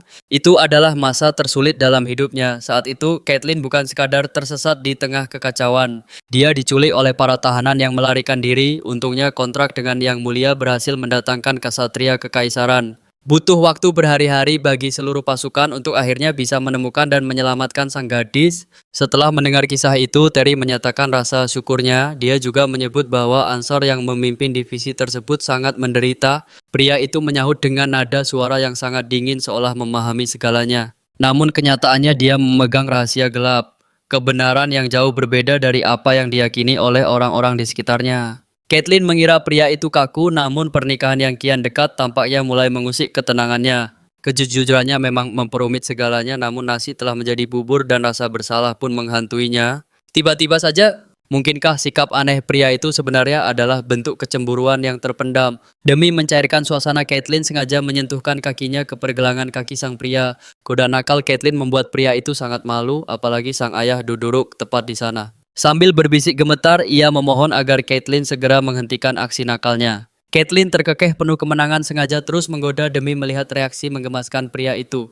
Di depan ayahnya ia mengaku bahwa kini hanya Terry yang bertahta di lubuk hatinya. Terry sangat perhatian, bahkan pertengkaran kecil di antara mereka terasa seperti bumbu cinta. Kelembutan Terry membuatnya sangat istimewa hingga sang ayah pun tersenyum lega mendengar pengakuan tulus itu. Beliau sangat bahagia putrinya akhirnya menemukan sosok pelindung yang sepadan. Suasana di kamar berubah intens saat mereka duduk bersama sebelum akhirnya sang pria beranjak pergi. Caitlin hanya bisa terpaku, tidak mengerti apa yang sebenarnya sedang terjadi. Perjalanan berlanjut ke kediaman Hoa demi mencicipi hidangan penutup spesial buatan Sonia. Di sela tawa dan camilan pembicaraan mereka beralih ke kenangan manis tentang mendiang ibu Caitlin. Suasana kian akrab saat Terry menceritakan kisah hidupnya sebelum ia menjadi ksatria agung. Ketika obrolan berakhir, udara di antara mereka tiba-tiba dipenuhi ketegangan yang romantis. Meski canggung sentuhan tangannya terasa nyata hingga sebuah kecupan hangat mendarat tepat di bibir, Caitlin terbuai dalam kehangatan itu, membiarkan hatinya tenggelam tanpa ada sedikit pun penolakan. Setelah ciuman itu usai, ia menggenggam tangannya erat berbisik ingin memeluknya lebih lama lagi. Tentu saja ia meminta izin demi kesopanan. Caitlin terperangah merasa formalitas itu tak lagi diperlukan di antara mereka. Namun seketika rasa sakit tajam menghujam perutnya tanpa ampun. Dengan gelisah ia memohon diri. Sementara itu Terry dirundung kecemasan mendalam, takut dialah penyebab penderitaannya. Saat langkahnya hampir mencapai tujuan, mata Terry terbelalak melihat pemandangan yang mengerikan. "Lihat kakimu," teriaknya panik. Saat menunduk, Caitlin membeku melihat genangan darah merah pekat di bawahnya. Horor seketika menyelimuti seluruh jiwanya dalam sekejap mata. Rasa sakit itu kian hebat hingga wajahnya memucat pasi. Pendarahan hebat itu menjadi pertanda buruk yang nyata. Kesadarannya meredup drastis, tubuhnya pun ambruk tak berdaya ke lantai. Beruntung Terry sigap menangkapnya. Dr. Fernando segera bertindak dalam suasana medis yang kian mencekam. Dengan penuh harap sang pria membaringkannya menanti sebuah keajaiban di tengah keputusasaan. Kabar duka ini pun sampai ke telinga sang kaun. Sang dokter segera melaporkan kenyataan pahit yang menggetarkan hati. Praksia tanaman beracun yang menjadi mimpi buruk mematikan bagi setiap janin. Di wilayah selatan, herbal ini dikenal sebagai sarana kejam untuk menggugur kandungan secara paksa. Taruhannya itu adalah nyawa karena mustahil menyelamatkan sang anak tanpa melukai raga sang ibu. Situasi menjadi sangat kritis. Garis miring sang Count terpaku diselimuti kengerian yang tak terlukiskan. Napasnya terasa berat, namun sang dokter membawa secercah harapan di tengah badai. Ajaibnya sang bayi masih bertahan hidup. Garis miring, meski begitu kondisi sang ibu masih jauh dari kata aman. Pengawasan ketat pun dimulai. Segera setelah itu sang Count memanggil pelayan untuk menuntut pertanggungjawaban. Terungkap fakta bahwa Emilah yang mencampurkan rempah terlarang tersebut ke dalam hidangan siang. Bumbu yang sangat diharamkan bagi wanita hamil hingga membuat nyonya mereka jatuh kritis. Sambil terisak, pelayan itu bersumpah tidak pernah menyentuh tanaman tersebut apalagi mencampurkannya. Ia mengaku tak tahu bagaimana racun itu bisa ada di sana. Garis miring, amarah sang Count pun meledak hebat. Sementara itu, Mariel menyerbu masuk sambil terisak meratapi kecerobohannya yang memicu bencana tak terduga ini. Padahal niat tulusnya menambahkan rempah beraroma itu hanyalah demi menyempurnakan kelezatan mahakarya hidangan mereka. Penyesalan kini menghujam lubuk hati, namun sang Count tetap membeku dalam ketidakpercayaan yang dingin. Tanpa ampun, ia mengusir Amy dari kediaman demi menjaga martabatnya karena menyentuh Mariel hanya akan menghancurkan reputasi sang Count. Gadis malang itu meraung memohon belas kasihan, namun suaranya hanya lenyap ditelan keangkuhan sang tuan. Sementara itu, Mariel mulai bersandiwara dengan air mata buaya memohon pengampunan palsu seolah ia begitu peduli pada nasib Amy. Sang Count menutup telinga rapat-rapat melangkah pergi dan meninggalkan kedua gadis itu dalam keheningan yang mencekam. Dengan topeng kepedulian pelayan itu segera menghampiri dokter untuk menanyakan kondisi sang nyonya yang sedang terbaring lemah. Dokter menjelaskan bahwa kondisi janin dalam kandungan masih stabil, namun pengawasan ketat tetap diperlukan demi keselamatan mereka. Sebuah keajaiban kecil terjadi karena dosis tanaman beracun yang terkonsumsi tidak cukup kuat untuk merenggut nyawa. Tiba-tiba Mariel menerjang ke arah Amy dengan amarah yang meledak-ledak. Ia melontarkan fitnah keji dan menuduh Amy sebagai dalang di balik bumbu beracun itu meski kebenaran terkubur di bawah sandiwaranya. Setelah dokter berhasil menenangkan situasi, kesunyian yang ganjil kini menyelimuti seluruh sudut kediaman yang megah itu. Tak ada satu pun yang berani mengusik ketenangan sang Count, sementara Caitlin masih terbaring tak berdaya di kamar pribadinya. Pakaiannya telah berganti, namun wajahnya tampak pucat pasti akibat kehilangan banyak darah yang menguras seluruh tenaganya. Bayangan mengerikan kembali menghantuinya, ingatan tentang seorang kesatria yang bersimbah darah demi melindunginya di masa lalu. Kesatria itulah yang menjadi dewa penolongnya, membuat Caitlin kecil menangis terseduh-seduh dalam pelukan takdir. Namun pria itu mampu meredam ketakutannya, membisikkan janji suci bahwa ia akan membawa Caitlin pulang dengan selamat. Dengan mata sembab gadis itu menatap luka sang kesatria sambil merapalkan doa agar nyawa sang pelindung tetap bertahan. Saat Caitlin berjanji untuk menikahinya, suatu saat nanti pria itu tersenyum lembut dan membelai kepalanya dengan penuh kasih sayang. Suara hangat sang kesatria yang berjanji akan menunggu hingga ia dewasa kini terngiang jelas memberikan ketenangan sebelum ia terlelap. Namun kini segalanya terasa berbeda. Saat mencoba memanggil kembali bayangan wajah dan suara penenang itu, Caitlin hanya menemukan kekosongan yang hampa dalam mimpinya. Kenangan itu selalu memudar seperti kabut yang tertiup angin setiap kali ia mencoba menggapainya. Meski sempat yakin akan identitas sang kesatria, kini keraguan mulai merayap dan menggoyahkan keyakinan hatinya. Perlahan mata Caitlin terbuka dan suara yang sangat akrab segera menyambutnya dengan nada penuh kekhawatiran yang mendalam. Detik itu ia merasa seolah kembali ke masa kecil di bawah perlindungan kesatria misterius, namun kenyataan berkata lain. Sosok di hadapannya adalah Terry yang dengan sigap membantunya duduk sambil menanyakan keadaannya dengan tatapan cemas. Tanpa sanggup mengucap sepatah kata pun air mata Caitlin mulai mengalir deras membasahi pipinya yang pucat. Terry langsung mendekapnya erat memberikan sandaran hangat bagi sang gadis yang mengkhawatirkan keselamatan buah hatinya. Dengan suara bergetar ia bertanya tentang nasib bayinya mengingat rasa sakit luar biasa yang hampir merenggut nyawanya tadi. Terry terus mendekapnya membisikkan bahwa badai telah berlalu dan kini ia berada dalam perlindungan yang aman. Mendengar bayinya selamat, tangis Caitlin pecah semakin hebat karena entah mengapa suara Terry memiliki kekuatan sihir untuk menenangkannya. Sungguh aneh karena biasanya butuh waktu berjam-jam untuk bisa meredakan badai emosi yang berkecamuk dalam dirinya. Pria itu mengucap syukur berkali-kali atas keselamatannya, terus memeluk Caitlin hingga isak tangisnya mereda sepenuhnya. Terry membiarkannya melepaskan semua beban di hati menjadi pilar penyangga yang paling kokoh di saat ia hancur. Semua bermula saat tawanan dari kerajaan Kakona melarikan diri menyebarkan teror yang melumpuhkan seluruh denyut nadi kota. Jalanan menjadi mati dan sunyi karena tak ada satupun warga yang berani menentang kekejaman para perusuh itu. Padahal tugas mengawal para tawanan itu berada sepenuhnya di bawah kendali dan tanggung jawab Terry. Situasi semakin genting saat terdengar kabar bahwa seorang wanita bangsawan telah diculik oleh para pelarian tersebut. Pasukan kesatria kekaisaran pun dikerahkan menandakan bahwa wanita yang hilang itu bukanlah orang sembarangan. Takdir membawa Terry bertemu kembali dengan komandan yang pernah menaklukkannya saat ia sedang melacak keberadaan Caitlin. Semua peristiwa ini terjadi begitu cepat tanpa pernah terencana sebelumnya dalam skenario manapun. Tanpa ragu sedikit pun Terry menerjang ke medan pertempuran demi menuntaskan misi sucinya. Saat pedang musuh hampir menebas nyawa Caitlin, Terry bergerak secepat kilat mendekap dan melindungi gadis itu dengan tubuhnya sendiri. Detik itu juga sebelah pedang menembus dagingnya membiarkan darah merah segar mengalir deras dari bahu sang kesatria. Caitlin terpaku dalam ketakutan saat melihat pelindungnya tumbang ke tanah tak lagi mampu menggerakkan jemarinya akibat luka yang dalam. Ketakutan mencekam sang gadis namun ia berjanji bahwa maut takkan menyentuh mereka malam ini. Bala bantuan tiba tepat waktu menebas kegelapan dan mengakhiri teror sang penculik selamanya. Sisanya serahkan pada kami, tegas para ksatria dengan wibawa penuh yang menenangkan.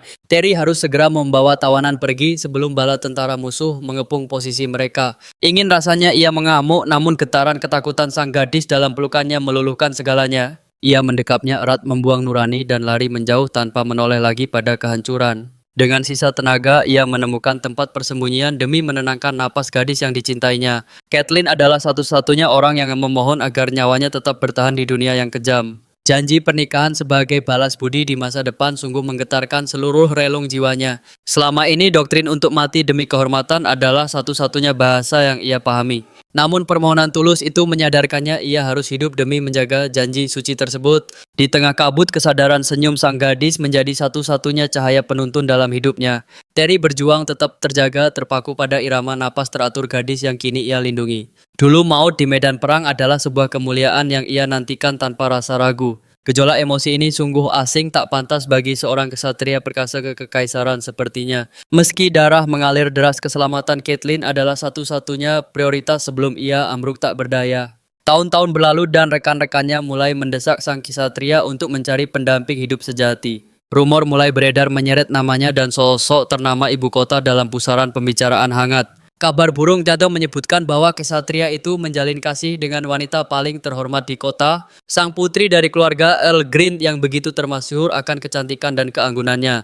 Hubungan mereka dianggap serius oleh publik meski kenyataannya mereka tak pernah lagi bertukar sapa. Namun saat nama itu menggema di telinganya, jantungnya seakan berhenti berdetak untuk sesaat. Ia mengira bayangan wanita itu telah terkubur di bawah tumpukan darah dan kerasnya latihan. Tapi ingatan tentang janji masa kecil itu kembali mekar menghadirkan tawa getir di bibir kesatria. Setidaknya mengetahui bahwa sang gadis baik-baik saja sudah cukup menenangkan gejolak di dadanya. Setahun kemudian di ambang pintu sebuah bar takdir mempertemukannya kembali dengan sosok yang dirindukan. Tatapan mereka bertemu dan detak jantungnya menggila seolah ingin melompat keluar dari dadanya. Waktu seolah berhenti berputar, Caitlin masih seindah memori yang selama ini ia simpan rapat. Keanggunan dan tutur katanya membuktikan bahwa jiwanya tetap murni, tak tersentuh oleh kekejaman dunia. Keteguhan hatinya membuat Terry tersiksa dalam kerinduan membara yang menghantui setiap malamnya yang sunyi. Wajahnya, suaranya hingga setiap gerak-geriknya terus membayangi alam bawah sadar sang ksatria tangguh. Mengingatnya membuat hati Terry terbakar hebat meski ia tahu hubungan ini terasa begitu mustahil. Ia tak menyangka hatinya yang beku bisa mencair sehebat ini hanya karena seorang wanita. Kegilaan ini tak bisa dijelaskan dengan logika sebuah demam asmara yang datang terlambat namun dahsyat, bukan sekadar rasa syukur atau kekaguman dangkal yang memicu badai emosi di dalam jiwanya. Ini saja adalah garis takdir, sih memang Shakespeare diciptakan hanya untuk yang mencintai wanita itu sejak awal. Kemanapun jalan hidup membawanya, hatinya akan selalu berlabuh pada sosok Caitlin selamanya. Melihatnya terpuruk adalah siksaan terberat, namun senyumnya saat terjaga adalah surga bagi sang ksatria. Ia segera memberikan ramuan penawar khusus, memaksa sang gadis meminum cairan pahit demi kesembuhannya. Rasa getir itu tak sebanding dengan perjuangan Fernando yang terjaga sepanjang malam demi meraciknya. Tabib memastikan kondisinya telah stabil, membawa secercah harapan di tengah kecemasan yang begitu mendalam. Ancaman racun tumbuhan itu mengerikan, namun ketahanan sang buah hati berhasil menenangkan jiwanya kembali. Meski belum terlahir, benih kehidupan itu menunjukkan kekuatan luar biasa yang sungguh sangat mengagumkan. Kabar gembira itu menyelimuti hati Caitlin dan Terry dengan kehangatan cinta yang tak terlukiskan. Dalam luapan bahagia, sebuah kecupan manis mendarat membuat sang ksatria terpaku dalam pesona cintanya. Caitlyn menggoda dengan senyum manis mengingatkan bahwa pernikahan mereka sudah di depan mata. Mengapa Fernando harus merasa malu? Sang dokter yang merasa kikuk menjadi penonton kemesraan sejoli ini hanya bisa terdiam canggung. Ia pun berpamitan tak lupa berpesan agar Caitlyn rutin meminum ramuannya dan tetap menjaga ketenangan hati. Sebelum dokter melangkah pergi, Caitlyn memintanya memanggil Amy. Ia yakin pelayan setianya itu tengah terguncang hebat. Mendengar permintaan itu, raut wajah Fernando berubah sendu. Ia pun mulai menceritakan tragedi yang sebenarnya terjadi. Bagai disambar petir, Caitlyn segera berganti pakaian setelah mendengar berita mengerikan itu.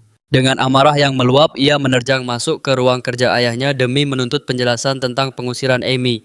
Tanpa basa-basi, ia memohon agar Amy dikembalikan, namun sang ayah justru menunjukkan reaksi dingin. Sang Count sama sekali tidak bergeming menghadapi tuntutan putri tercintanya itu. Caitlyn bersikeras membela Amy. Baginya gadis semanis Amy tak mungkin punya niat sekecil apapun untuk mencelakainya. Namun sang Count tetap murka, tak habis pikir bagaimana bumbu berbahaya itu bisa menyelinap ke dalam hidangan. Bagaimana ayah bisa menuduh gadis tulus itu? Caitlyn terus berargumen bahwa Amy tak pernah melakukan kesalahan sebelumnya. Ia yakin semua ini hanyalah sebuah kesalahpahaman besar yang telah dipelintir. Sayangnya sang ayah sudah menutup rapat telinganya dari segala pembelaan Caitlyn. Menganggap putrinya hanya memicu kekacauan, sang Count mengusirnya keluar. Hati Caitlyn terbakar amarah yang luar biasa. Dengan mata berkaca-kaca, ia meratap teganya sang ayah menyakitinya dengan mengusir sosok paling berharga baginya. Sang Count bahkan tak sanggup menatap mata putrinya yang penuh luka itu. Suatu saat ketika kau menjadi orang tua, kau akan memahami beratnya keputusanku ini, ucapnya dingin. Caitlyn meninggalkan ruangan itu dengan isak tangis yang pecah tak terbendung. Di hadapan Terry, ia bersumpah bahwa Amy tidak bersalah dan semua kali ini adalah konspirasi yang kejam. Namun Terry meski merasa bersalah justru berpihak pada sang Count setelah menimbang segala bukti yang ada. Baginya posisi Amy terlalu mencurigakan. Meski Terry membeberkan fakta, Caitlyn tetap pada pendiriannya. Api tekad membara di matanya, ia akan membuktikan sendiri bahwa Amy hanyalah korban fitnah. Demi mengungkap kebenaran, Caitlyn menemui Jane, pelayan yang bersama Amy hari itu, untuk mengorek setiap detail kecil. Jane menyambutnya dengan secangkir teh hangat lalu mulai merangkai kronologi kejadian yang sebenarnya. Jane bersaksi dengan jujur bahwa Amy tak pernah menyentuh bumbu itu sedikit pun saat mereka memasak bersama. Secercah harapan muncul di hati Caitlyn saat mendengar kesaksian berharga tersebut. Meski tak pernah ragu, konfirmasi ini adalah kemenangan kecil yang sangat berarti bagi perjuangan Caitlyn. Ia segera mendesak Jane apakah ada sosok misterius lain yang mendekati masakan mereka hari itu. Jane gemetar, ia bersumpah tak ada orang lain yang menyentuh bumbu itu selain prosedur yang seharusnya. Caitlyn semakin bingung. Jika bukan Amy, bagaimana mungkin racun itu bisa bersarang di dalam piringnya? Jane tampak ragu, ia sebenarnya tidak ingin menuduh siapapun tanpa bukti nyata. Namun akhirnya ia mengaku bahwa satu-satunya orang yang tahu menu hari itu hanyalah Madame Mariel. Pagi buta itu Madame Mariel sendiri yang menyiapkan bahan-bahan dasar di dalam panci sebelum pergi. Rahasia sup itu berlapis-lapis, kentang dan jagung di dasar lalu ditutup rapat dengan daun kubis besar. Madame Mariel mengatur segalanya dengan teliti sebelum akhirnya ia mulai mengolah kaldu seperti biasa. Jika bumbu itu benar-benar ada di sana, maka hanya Madame Mariel yang punya kesempatan menaruhnya, bisik Jane. Amy sama sekali tak menyentuh stoples bumbu itu. Caitlyn terpaku, jantungnya seakan berhenti berdetak sesaat. Kenyataan ini terasa seperti belati yang menusuk punggungnya. Terry pun tak percaya akan pengkhianatan ini.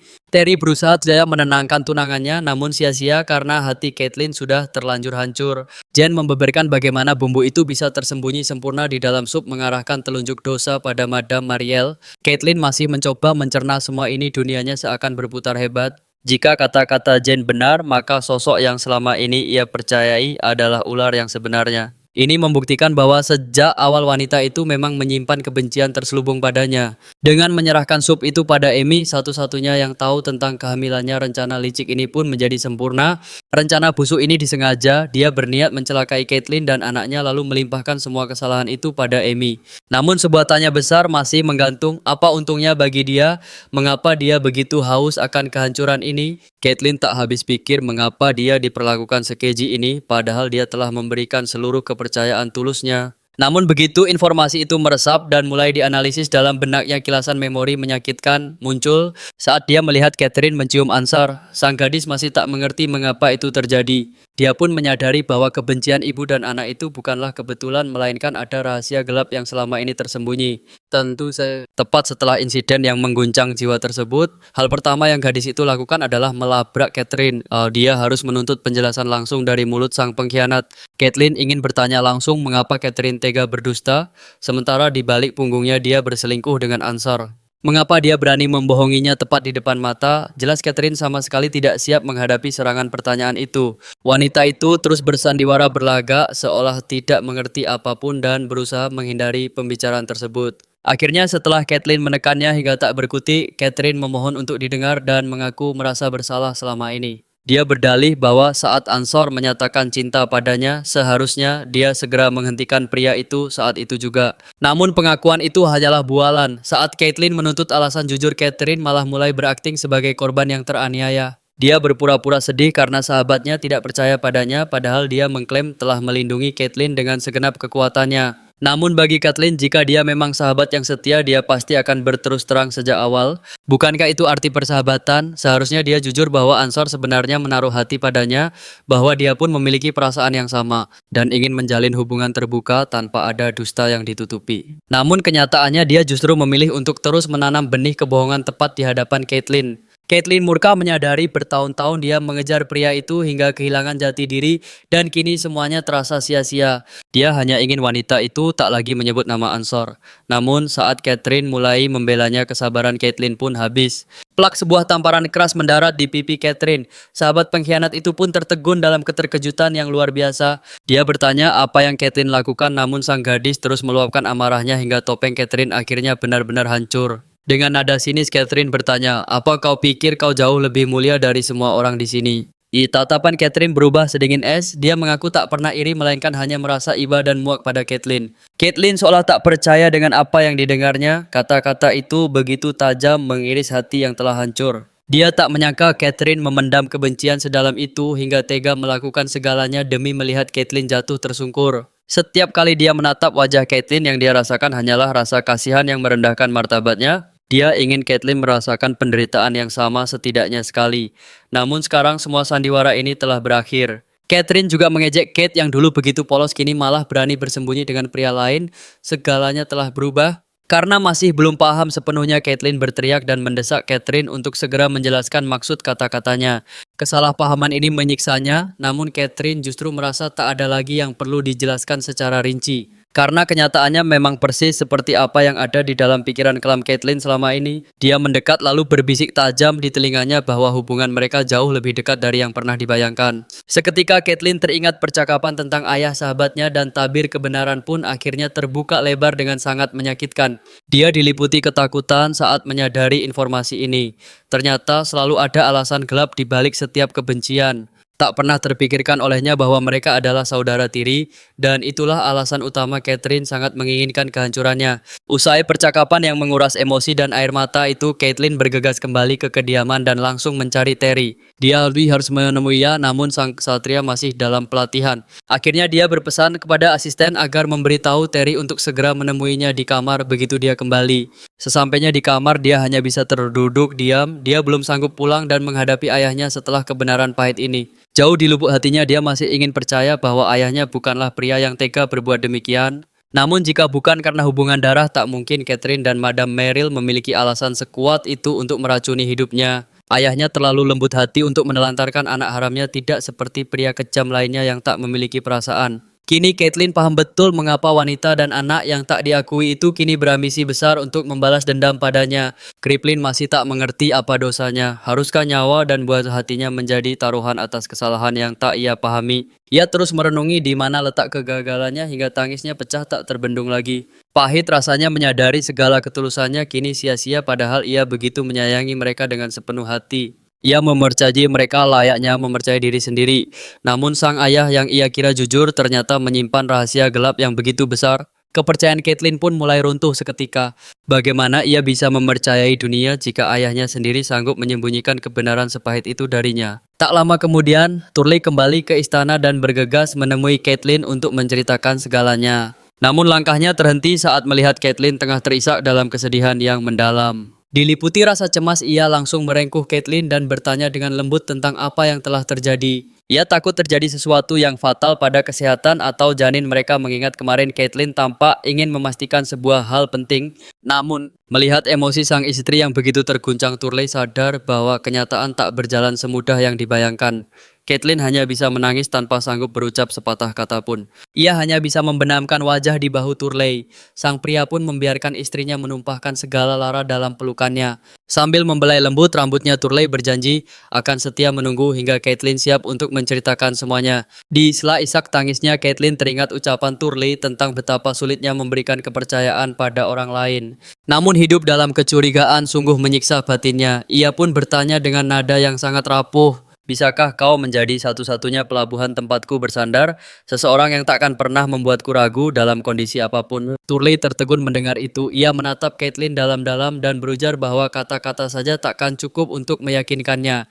Ia bersumpah akan membuktikan kesetiaannya lewat tindakan nyata agar Caitlyn tak perlu lagi meragukan kebenaran di hadapannya. Ia akan selalu berada di sisi Caitlyn selamanya sebagai bukti bahwa niat dan cintanya bukanlah sekadar bualan belaka. Apapun badai yang menerjang, ia akan tetap di samping Caitlyn. Mendengar itu, air mata haru kembali membasahi pipi sang gadis. Ia tak mengerti mengapa pria ini selalu bisa menemukan kata-kata yang tepat untuk menyembuhkan luka hatinya.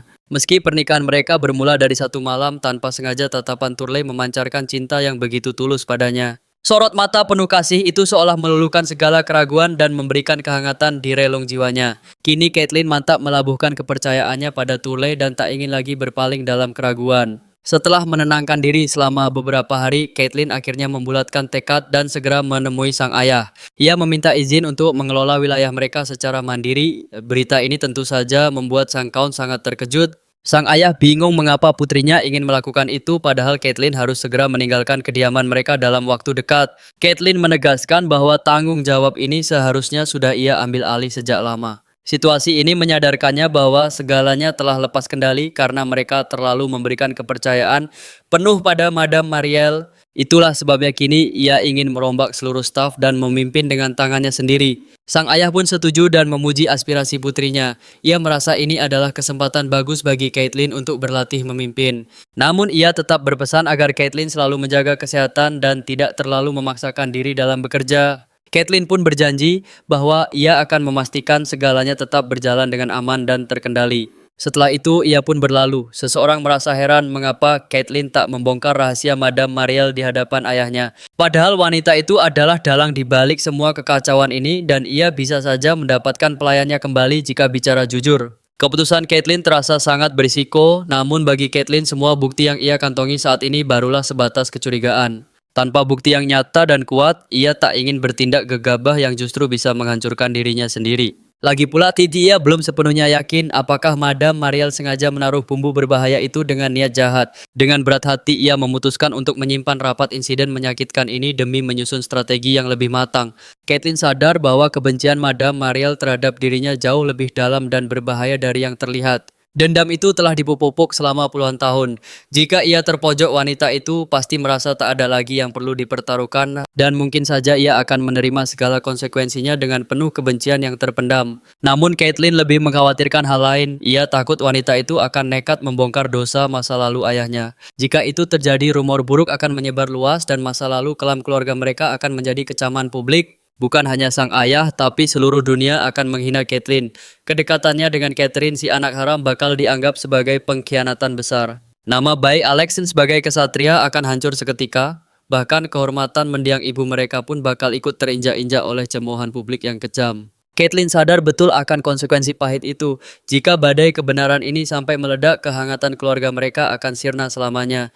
Tak ada lagi tawa atau candaan tulus yang menghiasi hari-hari mereka seperti dulu. Namun jika ia memilih bungkam dan berpura-pura tidak tahu, sandiwara kehidupan normal ini masih bisa terus berlanjut. Itulah alasan Caitlyn mengambil keputusan berat demi melindungi segalanya. Ia tetap membiarkan Madame Mariel di sisinya meski wanita itu sangat berbahaya. Kepada Terry, ia beralasan tak ingin memicu keributan besar. Ia hanya ingin ketenangan tanpa harus menambah beban kecemasan yang menyesakkan dada. Ia memilih menyimpan kecurigaannya sendiri. Meski Terry sangat ingin turun tangan membantu dan menyelesaikan semua kekacauan ini demi Caitlyn tercinta. Namun Terry percaya bahwa Caitlyn sanggup menghadapinya sendiri dengan kekuatan hatinya. Ia pun mendukung penuh langkah Caitlyn. Akhirnya sang nona pergi menemui Madam Muriel sendirian, sementara Teddy tetap berjaga dengan setia di luar. Hati Caitlyn terasa perih karena harus menyembunyikan rahasia dari Teddy, namun kebohongan ini adalah satu-satunya jalan keluar yang paling diperlukan. Tak ada pilihan lain selain menutup rapat bibirnya. Demi kedamaian semua orang, ia harus memendam solusi terbaik ini sendirian saja. Sebelum menemui Madam Meryl, Caitlyn menyempatkan diri mampir ke rumah Amy. Dialah mantan pelayannya yang kini hidup dalam kesulitan besar. Amy Cho hidup sederhana bersama keluarganya yang sangat besar dikelilingi oleh banyak saudara. Dengan canggung Amy meminta maaf karena hanya bisa menyuguhkan teh madu sederhana tanpa hidangan pencuci mulut yang mewah untuk sang nona. Melihat kondisi Amy yang memprihatinkan, hati Caitlyn sungguh teriris. Nasib tragis mantan pelayan setianya itu benar-benar mengusik nurani terdalamnya. Ia tuh sangat ingin membersihkan nama baik Amy meski situasinya sulit. Amy justru terus meminta maaf dan menyalahkan kecerobohannya yang hampir membahayakan Caitlyn. Sambil berkaca-kaca, Amy bertanya tentang kondisi kesehatan Caitlyn. Ia sangat mencemaskan keadaan bayi yang sedang dikandung oleh sang majikan. Lynn menenangkan Amy dan meyakinkannya bahwa semua baik-baik saja. Ia meminta Amy berhenti menyalahkan diri sendiri karena dia memang tidak bersalah. Amy sungguh terharu melihat ketulusan luar biasa dari sang nona. Ia sangat bersyukur karena Caitlyn masih mempercayai kesucian hatinya. Di saat dunia mulai menghakiminya, secercah harapan pun muncul kembali. Padahal sebelumnya ia merasa seluruh dunia, bahkan teman terdekatnya sekalipun telah membuang dan meninggalkannya sendirian dalam kegelapan.